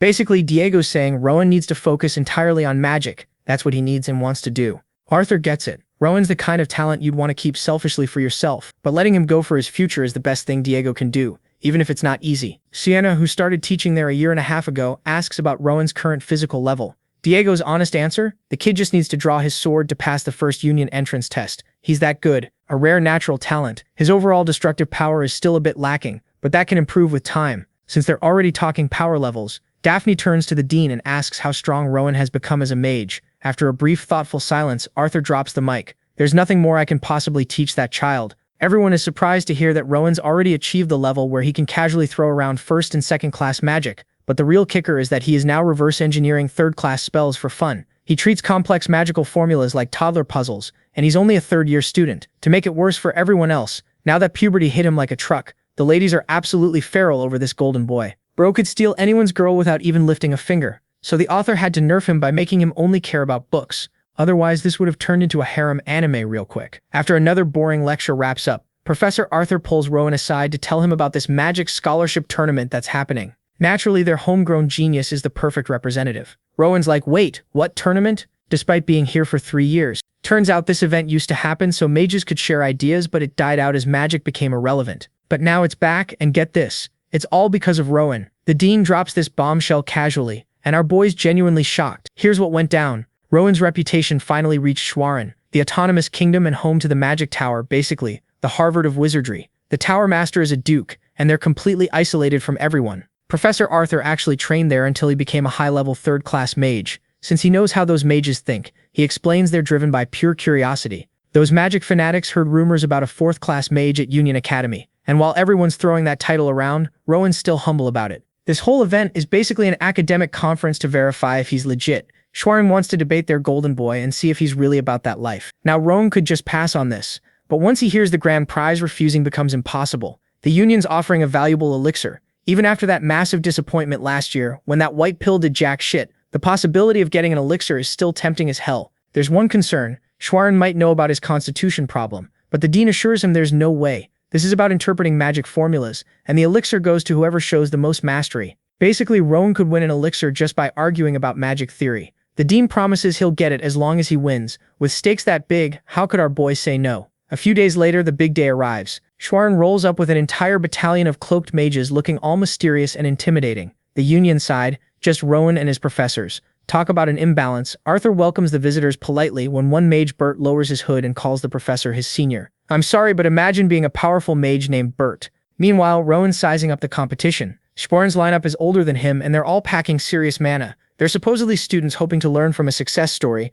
except the Union made it clear they only had Rowan as a participant, yet Schwarn sent 3 students older than him. These petty mages never change. Still trying to flex when Arthur presents Rowan as their sole representative. Bert pretends to be shocked, like, oh my, just one student? Give me a break. While the adults exchange fake pleasantries, the competitors watch each other silently. Rowan feels one Schwarn student's intense gaze, so he just gives the guy a friendly smile. The dude gets flustered, probably because Rowan's too pretty, and quickly looks away. After a sportsmanlike handshake, the conference is set to begin in the competition hall that afternoon. Hours later, spectators fill the hall. Some junior students worry their senior Rowan will face 3 people by himself and might get hurt. Then the girls start screaming their support so loud they almost shatter Lucas's eardrums. He's like, can y'all chill? And points out this is just a debate, not a death match. But the girls argue debates can be just as dangerous. What if senior Rowan gets hurt by harsh words? I'm dying at this logic. Lucas is shocked these junior girls even know who he is. But honestly, he's always glued to Rowan's side. Beside him sits Sophie. They both came to watch their friend dominate, using only words.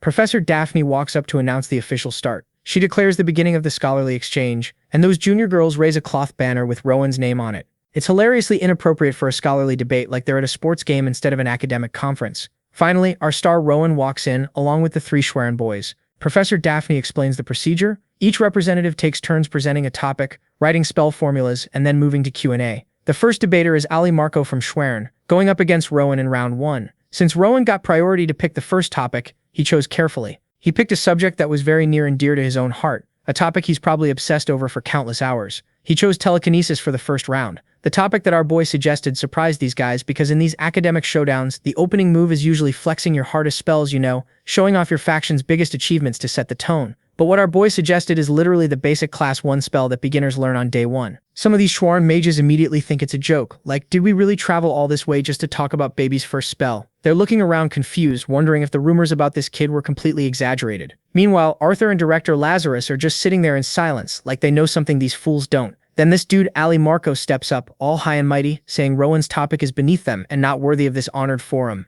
And Rowan hits him with the, oh, so you're mocking Schwarn? He explains that even something as basic as telekinesis has deep complexities worth discussing. Seriously. But Ali's not having it, saying diving deep into such a simple spell would be a waste of everyone's time. Rowan drops the philosopher bomb, but aren't mages supposed to devote time to exploring truth, no matter how small? And honestly, he cooked him with that one. Ali Marco, running out of patience and excuses, finally agrees to debate telekinesis. Being the polite genius he is, Rowan asks Ali what topic he had prepared, since he doesn't want to be rude about the format. And this is where Ali severely underestimates our boy. He smugly proposes debating the fireball spell instead, condescendingly explaining that it might be difficult for someone Rowan's age, but he's cool with an easy opponent. Arthur immediately clocks what's happening. Sharwin must have heard about Rowan's fireball abilities and is trying to trap him. But plot twist, Rowan throws a curveball at everyone. He's like, you know what? Let's do both. Telekinesis and fireball together. As a package deal, because why just talk about spells when you can combine them on the spot and blow everyone's minds? Then our boy casually picks up a piece of chalk with his mind, no chant, no hand gestures, nothing,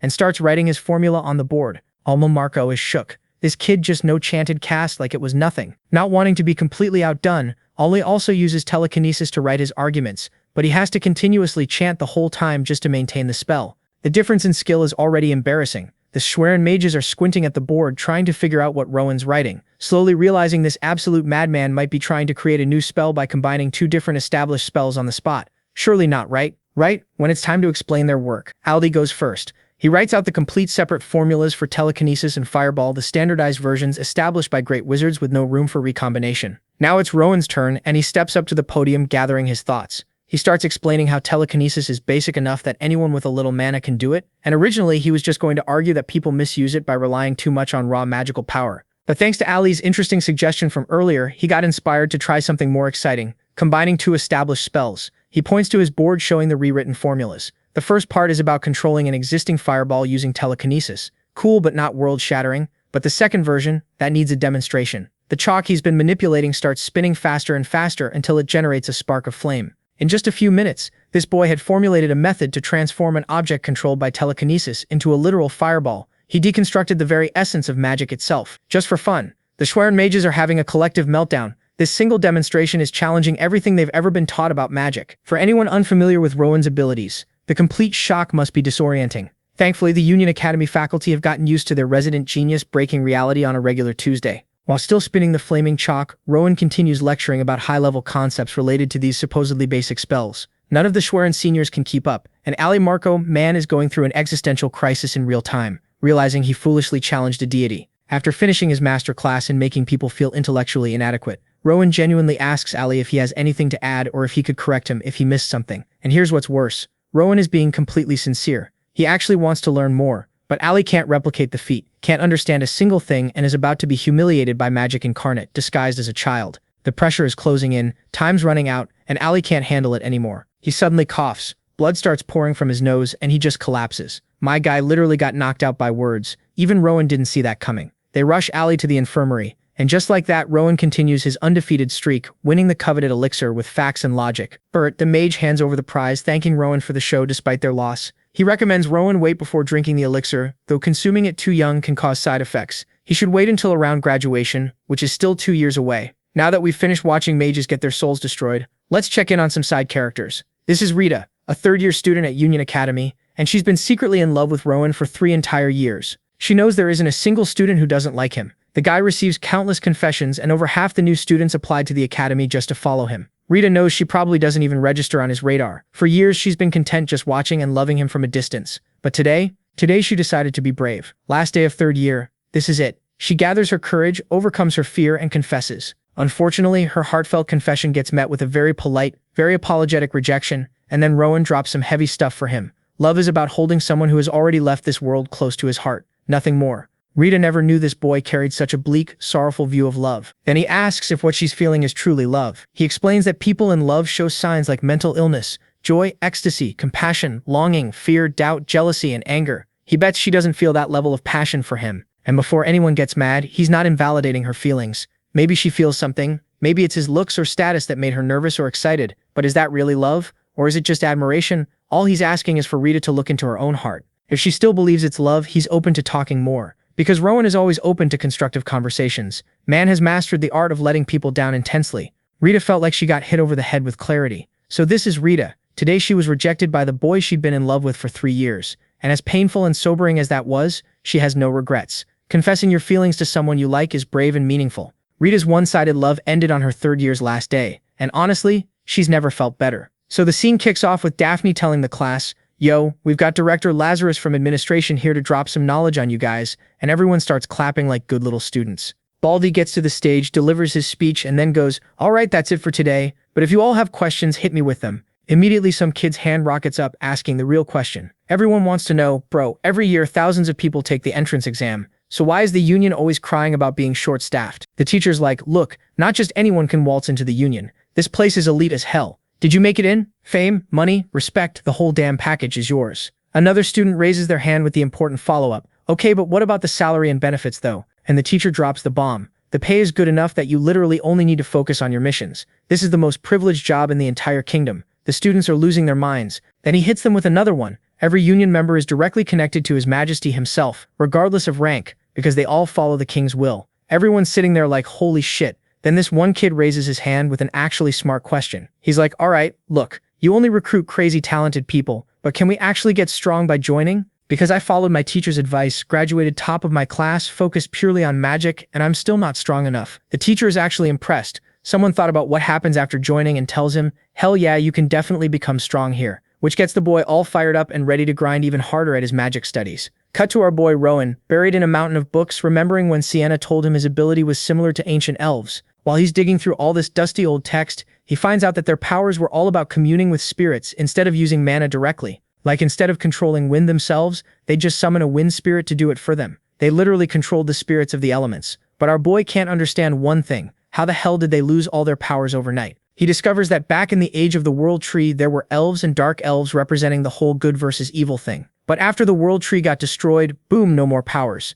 Even more bizarre, the world kept getting separated and merged across different timelines until humans took over and elves became basically endangered. Rowan's sitting there looking depressed because there aren't any clues about his specific powers in this whole story. He's now certain that the flow he's been seeing is mana, not spirits. So our boy went to Arthur with his questions, and the old man is confused. He's like, "Dark magic? What are you talking about?" Rowan says how he went through many books but barely anything was written about it. The old man explains that ever since the Grave group started messing with dark magic, they became public enemy #1 for the Union. Rowan's looking worried, and tells him he only saw Rita's magic technique. It looks like some ancient language, but he's not sure if it does the same thing. The old man points out the real difference is in the mana itself. Rowan's like, "Oh damn, yeah, that makes sense." Arthur explains that while Rowan can't see his own mana yet, those bastards from using dark mana are using dark mana. That's when it clicks for Rowan. The mana he saw earlier was dark mana. He asks what dark mana even is, and the old man drops this heavy-ass explanation. If regular mana makes up everything in the world, dark mana corrupts it and makes the world evil. He explains that the demon world is literally made of dark mana. Demons use it like battery power, and these Grave group bastards are basically using the same demonic energy. He tells Rowan that sometimes he's noticed cloudy mana hanging around him. The teacher explains that dark emotions can turn your mana dark. Rowan's like, "So what's the end game for these dark magic groups anyway?" And the teacher just deadpan says they want to destroy the world. Because obviously that's Villain Playbook 101. Fast forward a few months and someone's asking Rowan if he's about to head to some salon. He says he's good and they're like, "We know you're good better than literally anyone else actually." There's some random dude standing there looking confused while Rowan's just watching two people bickering like actual toddlers. The girl tells him to come over whenever he's ready. As Rowan waves them off, he's thinking these two idiots are actually pretty good together. As he walks into his room, he's thinking about how time flew by way too damn fast, like someone hit the fast forward button on his life. Inside a box, there's this red potion, the elixir he was told to chug right before graduation. Meanwhile, Lucas and Sophie are talking among themselves about how their family members are going to be at the ceremony. Lucas is sure that his dad's definitely going to embarrass the hell out of him with some cringe speech at the ceremony. Meanwhile, Sophie is stressing about looking perfect so she doesn't shame her family in front of everyone. On the other hand, our boy is feeling a little bit sad since he doesn't have a family to embarrass him. But then he quickly gets rid of these depressing thoughts because these two idiots are his family. Now the family he's got to protect no matter what, even if they're complete dumbasses sometimes. That's something Pauline's mother taught him before she died, found family. It's different. Walking around his room, he decides to drink the potion. And as he does, something within him changes immediately. Now he can see mana way clearer than before. Man just unlocked the HD vision upgrade. Then he notices the egg. Years have passed and this thing is still the same cryptic bullshit, just sitting there mocking him. He grabs the stone and channels pure mana into it. And thanks to the potion, he can see way more details in the mana flow than ever before. At this point, he thinks he can actually crack the seal himself. Finally going to figure out what this mystery egg is about after years of blue-balling. He whips up a magic circle and focuses on the egg. His eyes go wide, the egg starts floating in mid-air all dramatic-like, releasing this insane amount of magic. He's completely stunned, staring at whatever the hell is hatching inside, probably thinking, "Please don't be a chicken. Please don't be a chicken." And what do you know? It was not a chicken from the egg that popped out, nor was it some majestic phoenix. Nah, it's this black bird with yellow hair. Our boy's squinting at this thing like, "Bro, is this an owl?" And immediately this bird takes personal offense, puffing up all angry like, "How dare you?" He's sitting there thinking maybe it's some rare mystical species or whatever, but then this emo bird just snuggles right up to him and he's like, "Alright, you're actually adorable, you can stay." Oh, and fun fact, the second this owl hatched, it just yoinked all the mana in the entire area. So what does our genius protagonist name this potentially world-ending creature? Owl. That's it. Just owl. Shakespeare is rolling in his grave. Meanwhile, over with Oscar. This man cannot believe his absolute disaster of a son is actually graduating. Like he's genuinely shocked. But then his thoughts drift to our boy Rowan, and he's getting all sentimental, thinking about how his idiot son only even made it to the academy because of Rowan. Now that graduation's here, Rowan's going to need a guardian, and Oscar's genuinely worried about what happens next. But then he notices something weird going down. All the teachers are huddled up arguing, and there's this lady going off about how she's been like family to Rowan for the past 5 years, and they have this strong bond. Meanwhile, some other professor is butting in, bragging about how Rowan's going to revolutionize magic, and they'll be doing groundbreaking research together after graduation. Oscar's just standing there watching this unfold like, hold up, are these grown adults seriously fighting over custody of this kid? Like, when did Rowan become the most popular person at this school? Cut to the graduation ceremony starting up. They call Rowan to the stage and he walks up with this confident-ass smile. Immediately the students start whispering, "Wait, did he get top of the class just because he's hot? What noble family is backing this guy?" See, they'd heard rumors that some illegitimate child from a big noble house was graduating today, and they're all assuming it's our boy. Then Rowan grabs the mic and absolutely shatters their assumptions. He starts telling his backstory, how he used to beg in the streets, how he was literally about to be sacrificed to some dark cult before the Union had to swoop in and rescue him from becoming a ritual snack. After that, he joined the school, learned magic, made actual friends, and decided his entire life mission would be protecting people. He's giving this whole heartfelt speech, thanking everyone who helped him become the righteous hero he is today, and his classmates are straight up tearing up. His teachers are nodding like proud parents, thinking, yeah, that's my boy right there. Later, they're walking through town and his homie asks if he's taking the union entrance exam after the ceremony. Rowan's like, yeah, that's been the plan all along. Lucas mentions his dad's looking for him, but then Rowan notices Sophie looking sad as hell. He asks if she's okay, and she admits she's nervous because she completely botched her speech in front of the crowd earlier and is low-key spiraling. Ronan, being the wholesome protagonist he is, puts a hand on her shoulder and goes, don't worry, we'll all get into the union together and show them what you're worth. She's blushing and nodding, feeling all motivated now. They arrive at the union, and the place is absolutely packed. Ronan walks up to the register and introduces himself as a union school graduate. Immediately, people start side-eyeing him. Wait, isn't the minimum age for this exam 15? How young is this kid? The registrar checks his info and goes, oh damn, you're the top graduate from union school, and confirms his registration, handing him a ticket to the testing area. People in line behind him start murmuring, okay, maybe this kid's different. I heard he can actually use magic without exploding. Ronan meets back up with Lucas and Sophie, and they explain the first round you just have to demonstrate your skills in front of a supervisor. Ronan gives them a confident smile and says, just do what you always do, and let's meet up after we pass. They're all hyped when the announcer calls out, next candidate, union school top graduate, Ronan. Our boy walks into testing area 1, and suddenly this massive golem just materializes in front of him and charges straight at him like it's got a personal vendetta. The test begins and Rowan casually raises his hand. Blue mana starts swirling around it, and everyone watching is absolutely gawking because apparently this level of mana control is not normal for a kid his age. Here's what our boy did. He analyzed the golem's entire mana structure in a few seconds? Once he's got that info locked down, manipulating and changing it becomes child's play. So what does he do? He initializes the golem's self-destruct sequence. Just straight up tells it to delete itself. In the next second, this golem starts melting like a chocolate cake, someone left in the sun. It's just dripping and dissolving until only its core is left floating in the air. Then the core just drops to the floor, and with that, the test was over. And for a second, no one can believe what just happened. Even though he just saw what our boy did, the examiner still couldn't believe it. He'd assumed Rowan was like every other basic student who could throw some ice shards and fireballs, maybe a lightning bolt if they were feeling fancy. But nah, Rowan just casually pulled out some god-tier spell work that had the entire crowd absolutely losing their mind. Everyone's whispering like, yo, did you see that? What kind of broken magic was that? Lucas comes sprinting over and nearly tackles him with a bear hug, hyped out of his mind, congratulating him for passing. Then he gestures at the other examinees and goes, bro, look at them, they're shook. You just went full Sweatlord in round 1. What are the rest of us supposed to do? Uninstall and go home? Lucas is cackling, then puffs out his chest and announces, too bad for everyone going after you. Cause the great Lucas Tremaine hasn't even had his turn yet. The vibe was fun and hype, but then Rowan notices Sophie looking worried as hell, so he calls out to her trying to gas her up. Yo Sophie, I'm looking forward to your performance. Let's all get into the union together. She gives him this tiny smile and thanks him, but you can tell she's still nervous as hell. The examiner calls her name next, and Sophie's literally trembling as she walks up. You can see the fear radiating off her. Lucas tries to encourage her. Stay calm, you got this. She turns back, gives them a smile, and heads to the stage. As she steps up, the golem spawns in and she draws her sword. Some know-it-all in the crowd immediately starts commentating. Oh, she's using the Pobble sword technique. Then he squints and goes, wait, her stance is trash though. The girl next to him asks how he even knows that. And this dude's like, I've trained with the Pobble family before, so I know their style. He explains it's supposed to be this insanely difficult technique with continuous strikes that flow like an illusion, super hard to counter. But the key is depth. The blade work needs weight and precision. Looking at her stance, there's no depth whatsoever. The girl's worried now, asking what Sophie should do. And this bastard just casually says, I mean, at least she should have learned the basics before trying to show off in public. But Sophie didn't give a damn about rules or theory. She gripped her sword and charged straight at the golem. 1 second it was there, and the next it was gone. Like my motivation.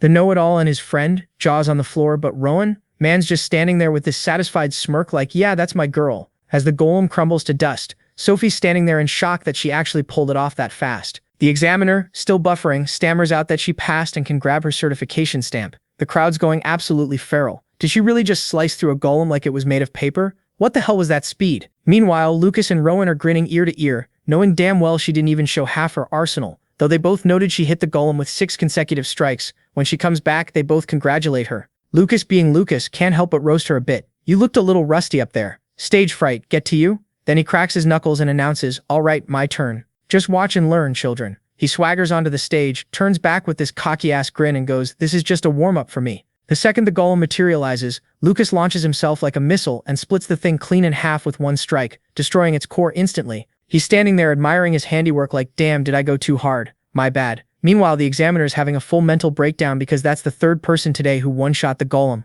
Like, bro, what is this, a damn speedrun competition? Later that evening, they're chilling at Lucas's crib. Lucas tells Rowan to make himself at home and yell if he needs anything. Rowan thanks him for letting him crash there, and Lucas waves it off like it's nothing, then mentions dinner's ready and he should freshen up first. At dinner, there are carrots. Just carrots. Lucas's dad offers Rowan more, but he politely declines. Lucas immediately starts whining about the food and gets bonked on the head for being ungrateful. Rowan's just sitting there like, damn, this family dynamic is wholesome as hell. Then Oscar turns to Rowan and asks about the gifts. Our boy immediately starts thanking him, saying they were exactly what he needed. The conversation shifts to the exam results, and after hearing how they performed, Oscar's genuinely surprised. Like, he knew Rowan was special, but he didn't expect to see that level of magic at an entrance exam. But now that he knows what the boy's capable of, man's hyped as hell about the second round. Cut to 1 week later and it's test day again. 2 examiners are watching everything go down, complaining about how way too many people passed this time, so now they gotta extend the whole exam. But out of everyone there, our boy and his crew immediately catch their eye. Meanwhile, Rowan's thinking how lucky he is that he didn't have to fight Lucas or Sophie, but then he's like, wait, who am I actually fighting? His eyes go wide when he spots someone familiar. It's that know-it-all dude from before, the one who was commentating on Sophie's sword moves. The guy walks up to Rowan and asks, have we met before? Rowan's like, yeah man, you were breaking down sword techniques during the first test. I was actually pretty impressed. I'd love to pick up some stuff from you. The guy doesn't remember him at all. He pulls out his sword and goes, well, since I'm a graduate now, let me teach you some lessons, kid. They square up across from each other, and the examiner signals the fight to start. The fight kicks off, and our boy decides to aura farm. He uses his telekinesis to snatch control of the guy's sword, and for a second this dude doesn't even realize what's happening. Rowan's just standing there all chill, while this guy is losing it, looking absolutely confused and stammering, wait, hold on. But Rowan doesn't wait. He hits him with the magic again, and dude's sword starts floating above him like it's possessed. The examiner asks, would you like to continue? The guy can't believe some kid is toying with him like this. His ego's destroyed, so he confidently announces, I don't need a weapon to handle some arrogant boy. Rowan lifts one finger, and the guy immediately realizes he's screwed as he watches his own sword flying straight at him. Before he can even react, he gets taken out by his own weapon, with Rowan just casually standing beside him, as the dude lies there on the floor completely destroyed both mentally and physically. The examiner's having a whole crisis like, how is this kid even doing this? He declares Rowan the winner and tells him to get ready for the next match. Rowan, still kinda shocked at how easy that was, gives a polite smile and says, good match. A few days later, Rowan's reading his letter. It's final test day. While getting ready, he thinks about how all his hard work has brought him here. He's so close to getting into the Union, his dream's right there. But thinking back on his past fights, he realizes his attack patterns have gotten way too predictable. They haven't really changed much. He knows he's gotta switch things up this time. He's always been counterattacking, letting opponents strike first, believing in turning the tables. Looking back at everything, he realizes he needs to learn new techniques and stop relying purely on instinct. After joining the Union, he has to level up. He can't keep doing the same thing forever. But right now, he needs to focus on the interview, since that's the last obstacle. Then it hits him. Wait, where's my owl? Right as he's thinking about it, the owl comes flying at him out of nowhere. He gets all excited, relieved that the thing he was looking for finally showed up. They both seem genuinely hyped to see each other, and Rowan asks if the owl's celebrating with him. Ever since it hatched, this bird's been pulling disappearing acts, just vanishing randomly and popping back up when Rowan's alone. Is this some kind of technique? He holds the bird in his hand, thinking about how whenever it disappears you can't sense its mana or its presence at all. It's like the owl dips into another dimension and comes back. He's still confused about whether this is even a real owl or some mysterious creature he doesn't know about yet. He tells the bird, once I get into the Union, I'll figure out how to actually talk to you. The owl seems happy and flaps its wings. Just then Rowan senses someone coming. He turns, and it's Sophie calling for him. Rowan turns to chat with her real quick, but while he's talking, the bird just vanishes again. Rowan's shook. Sophie walks over and tells him it's time for the interview, so they should head out. The scene shifts to the Union building where people are waiting for their turn. Rowan notices there aren't many people left and mentions it. Sophie tells him only 50 students got picked for interviews. She thanks him, saying there's so many familiar faces here because of him. He brushes it off, saying it's because she kept up with him. Then someone shows up who stuns everyone. It's Lucas, and he's acting weird because he's nervous as hell. He tries to play it cool like, nah, I'm pretty normal right now. But his face is screaming, I'm freaking out. Sophie hands him a handkerchief to wipe his sweat before the interview, or he'll look like a disaster. Rowan jokes, you're never nervous unless it's about talking to adults. Maybe it's because of Deputy Director Oscar? Then some student walks out looking all defeated, shoulders slumped, and Rowan's like, didn't he just go in? How's he already back out? Lucas tells him how some people come right back out like they gave up halfway through, and Rowan immediately roasts him, saying he'd know better since he went to school way longer than them. Lucas, annoyed, goes, yeah, thanks bro, that's really gonna help my confidence. Rowan then asks, isn't this interview supposed to test our character? Lucas playfully puts him in a headlock like, are you saying I don't have good character? They both freeze when the examiner calls out, Next up, Rowan. Get ready. As Rowan stands in front of the gate, he notices it responds to people's mana. He thinks he'd like to check it out sometime, but not right now. When he walks into the room, there's nobody around. He wonders if maybe the interviewers aren't there yet, but then he hears a voice from behind calling him, telling him to come over. He follows the voice and reaches another door. As it opens, he's absolutely stunned by what he sees inside. He feels this overwhelming amount of mana coming from the room. There's a woman who looks like an elf, her eyes covered, welcoming him inside with this mysterious energy. Now this whole situation is way too confusing for our boy. For years, he'd imagined the leader of the Union would be some intimidating, battle-hardened warrior type, and instead, he gets this chill elf lady who's out here serving tea like they're at a book club meeting. The vibes are not matching the expectations at all. They are casually sipping the teas, but our boy's on high alert because the amount of magic and mana radiating off this woman is insane. Like this is the peak power level he's been dreaming about his entire life. Then she speaks up all casual like, "The tea seems to suit your taste." He snaps out of his internal crisis and agrees, "Yeah, it's warm and refreshing. It tastes like it was harvested this morning." Then she just drops it on him. "It's because of your unique body constitution, the one that can't store mana." And before he can process that bomb, she hits him with another one. "You must have been lonely all this time. It must have felt hard to reach this level." Robert goes silent, like completely speechless, because honestly, he'd never really thought about it like that. His heart's always been full because of his loved ones. He never felt lonely, but she keeps going. "Despite your loneliness, you grew up and became such a strong person. And damn, this hits different. People have praised his skills before and acknowledged his hard work. Sure, but nobody's ever truly understood his past struggles like this. This is the first time someone's actually seen him, really seen the loneliness he went through." Those words of kindness hit so hard that tears just start flowing. He's wiping them away, all confused, like, "Yo, why am I crying right now? Is it the mana she's emitting or what?" The governor tells him that even though his body is lacking, his heart is pure and honest. He's a kind and generous kid. Then she casually points at something and goes, "And you're accompanied by your little strange friend." For a second, our boy is like, what is she talking about? But then he realizes, oh, so she can see Owl. Owl flew over to her immediately and got head pats and some praise from the elf mommy. Now it's clicking for him. She doesn't just know about his past, she knows his present too. This woman knows everything. He starts thinking about that vision he saw earlier and wonders if she knows about that as well. Finally, he works up the courage to ask, "That vision I saw earlier, was that the future?" He's genuinely worried about what he saw. She pauses for a moment, then drops some wisdom. There's no such thing as a fixed future. If he saw something from the future, there's a chance it might not happen. Everything depends on him and his will. He becomes what he believes in the future he creates. What he saw was just one possibility, not a guaranteed outcome. He just has to work hard to prevent that possibility from becoming reality. That's what humans have been doing for ages. And just like that, our boy finally understands the path he needs to take and how to work toward his future. The man's smiling with genuine happiness now, like he just unlocked the secret to life. Cut to the next day at Oscar's house, and this man had prepared a feast, but with carrots. Naturally, because he loves carrots. He says he made them with extra effort, so they should celebrate properly. While they're eating, Sophie asks where they'll be assigned. Oscar replies that it's hard to say, the governor probably made arrangements during the interviews. He mentions that only 10 people passed, including the 3 of them, and they're the only 3 who graduated from the Union School. Rowan thinks there's a possibility the 3 might end up together, but Oscar's like, nah, that's pretty unlikely. But then he adds, though nobody knows what goes on in the mind of that madman, so it's also possible. Then he switches topics and tells everyone how their relationship is about to change once they step outside. Inside the house, he's their fun-loving uncle. Outside, he's the deputy director and a union member, so they'll have to keep things strictly professional. Lucas says as long as he's getting paid, he doesn't care where he works. Sophie asks if he really hates the idea of working under his father that much.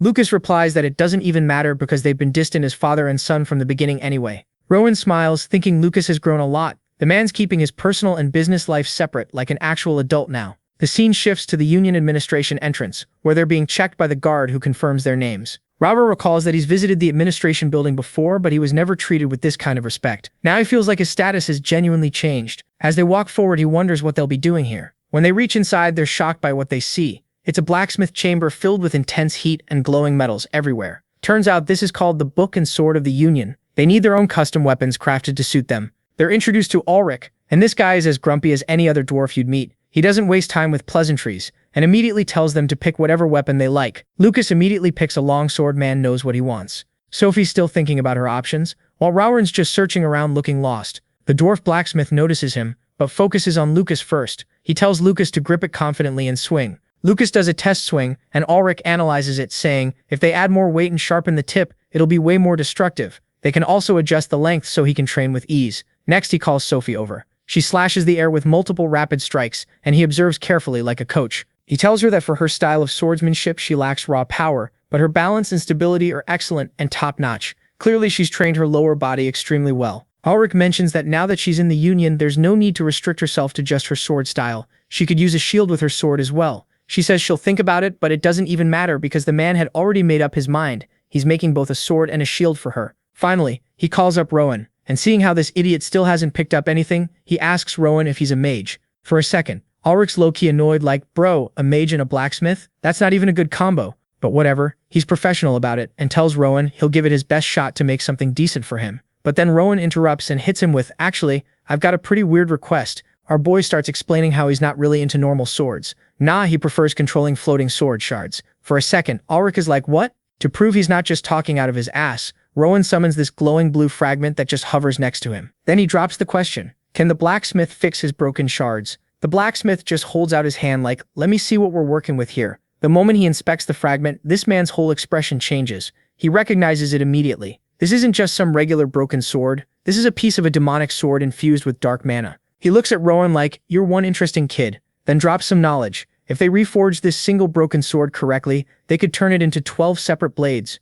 Rowan's face absolutely lights up with excitement, probably already imagining himself looking cool as hell with 12 floating swords. But the blacksmith immediately pumps the brakes on his hype, warning him that the reforging process is way harder than it sounds. He explains that each piece needs to hold the exact same amount of mana. One tiny mistake, and the whole artifact is destroyed forever. This is master-level work, not some beginner shit. So they'll need at least a 4th-class mage. Hearing that, Rowan looks at him for a moment and then goes, so all we need is a 4th-class mage, right? So our boy told him that he can do it. Now the blacksmith's sweating, wondering if this teenager is either arrogant as hell or actually has the skills to back up this insane claim. Robert just smiles reassuringly and promises he'll take full responsibility if anything goes wrong, which somehow convinces the blacksmith to let him try. The man gestures for him to go ahead, but adds a nervous, please try not to be too loud because he knows this is about to get wild. So now our boy is all locked in. He starts doing his thing and this absolutely gorgeous blue mana aura just erupts around the floating shard. His fingers start doing this insane precise dance, weaving these magical energy streams from his hands into the ancient metal. But the hard part was yet to come. So he closes his eyes and goes full-on Ultra Instinct. While he's in the zone, Rowan's remembering all the lessons Pauline dropped on him. He's combining her wisdom with all the crazy advanced stuff Director Lazarus showed him. In his mind's eye, he's seeing the energy inside this shard as like thousands of glowing branches, and he carefully starts pulling apart these magical strands. But then you see his face scrunch up a bit because this shit is actually hard as hell, even for someone as cracked as him. He's focusing everything on the real challenge here, splitting the sword's mana into 12 perfectly equal pieces and keeping it all stable. With one final push, Rowan just says fuck it and goes full power, creating this massive whirlpool of energy that explodes outward. The master blacksmith's jaw literally drops to the floor. This man is shook, staring at this display like his entire worldview just got deleted, thinking what the actual fuck, this kid is doing what now? These bright sharp cracks of light start spreading across the shard's surface as all that power splits the metal from the inside. The energy tornado finally calms down, and there's Rowan just standing there looking cool as hell while 12 identical glowing sword shards are floating around him. The freshly made blades drift through the air all gracefully and land right in the blacksmith's hands. This man starts laughing like he can't believe what he's seeing, turning these perfect shards over and over, same shape, same size, same mana levels. Literally everything is flawless. He's completely losing his mind that some 15-year-old kid just casually did what most master mages couldn't pull off if you gave them their whole lifetime to try. Cut to later, and it's already orientation day, and Baldy is going through the standard stuff about the Union's 7 divisions and how everyone gets sorted based on what they're good at. Then he hits them with the harsh truth. The world's brutal. Wearing the Union's name paints a target on your back, and even the regular people you're out here protecting will call you the kingdom's dogs when you're not around. But he tells them to push through it because at the end of the day, they're here to keep the peace and make the world less shitty. Skip ahead to induction day, and the blacksmith hands Rowan this heavy-ass pouch with all 12 blades inside. Rowan's immediately pumped to try these bad boys out. He tells Lucas it's time to bounce, but his friend looks like someone just kicked his puppy because he got stuck in his own dad's division. They show up at this massive fancy hall where Creed division members are already going ham with training, swords clashing everywhere. Some voice announces the new recruits just arrived. Rowan immediately clocks this one guy's badge, showing he's high-ranked as hell. That's Aduran, the division leader and an expert-level swordsman. After they do quick intros, Edrin just casually drops that he's bored out of his mind and wants to see what Rowan can do, and our boy and Lucas are like, wait, what? This isn't how these things go.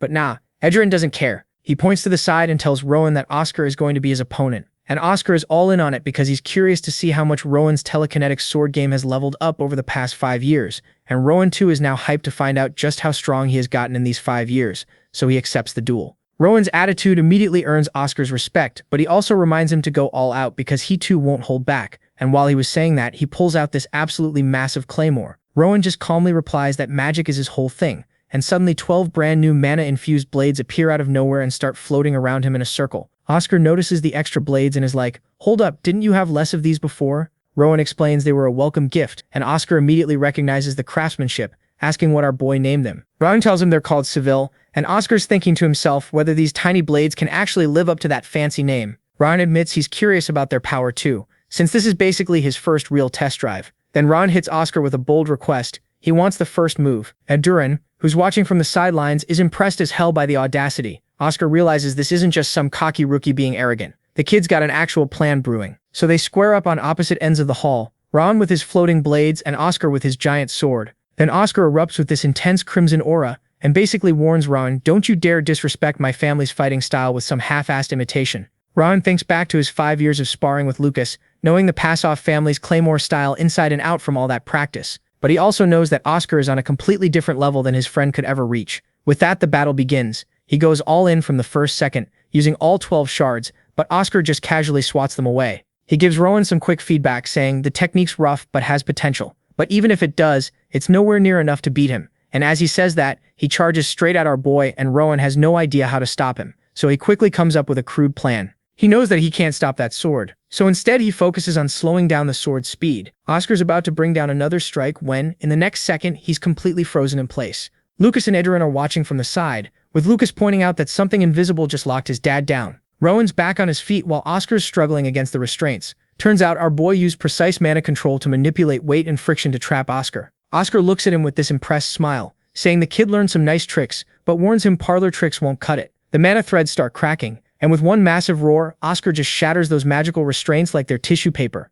His claymore comes crashing down but stops inches from Rowan, blocked by all 12 of his blades interlocked together. Rowan pushes back with everything, realizing his new weapon's way more capable than he thought. But Oscar stops playing nice and unleashes this furious combo, pushing Rowan backward across the floor with each strike. Our boy knows his mana is still too weak to restrain Oscar for long, but at least for now the situation isn't too bad because he can control his weapon. But the real problem is that there is nowhere to fall back to. He's losing his ground, so he decided to go all offensive. He whips out a fireball and launches it at Oscar, and it all happened so fast that Oscar could barely block it. And in the end, it was his mustache that got the hit. Bro lost half of his mustache in that attack, and his commander and colleagues didn't forget to make fun of him for that. Some even started straight up roasting him. But at the same time, they are impressed by our boy's skill. And then Edrin calls our boy over, telling him to like the video and help Mamoru to make juicy content and activate that cheeky little bell.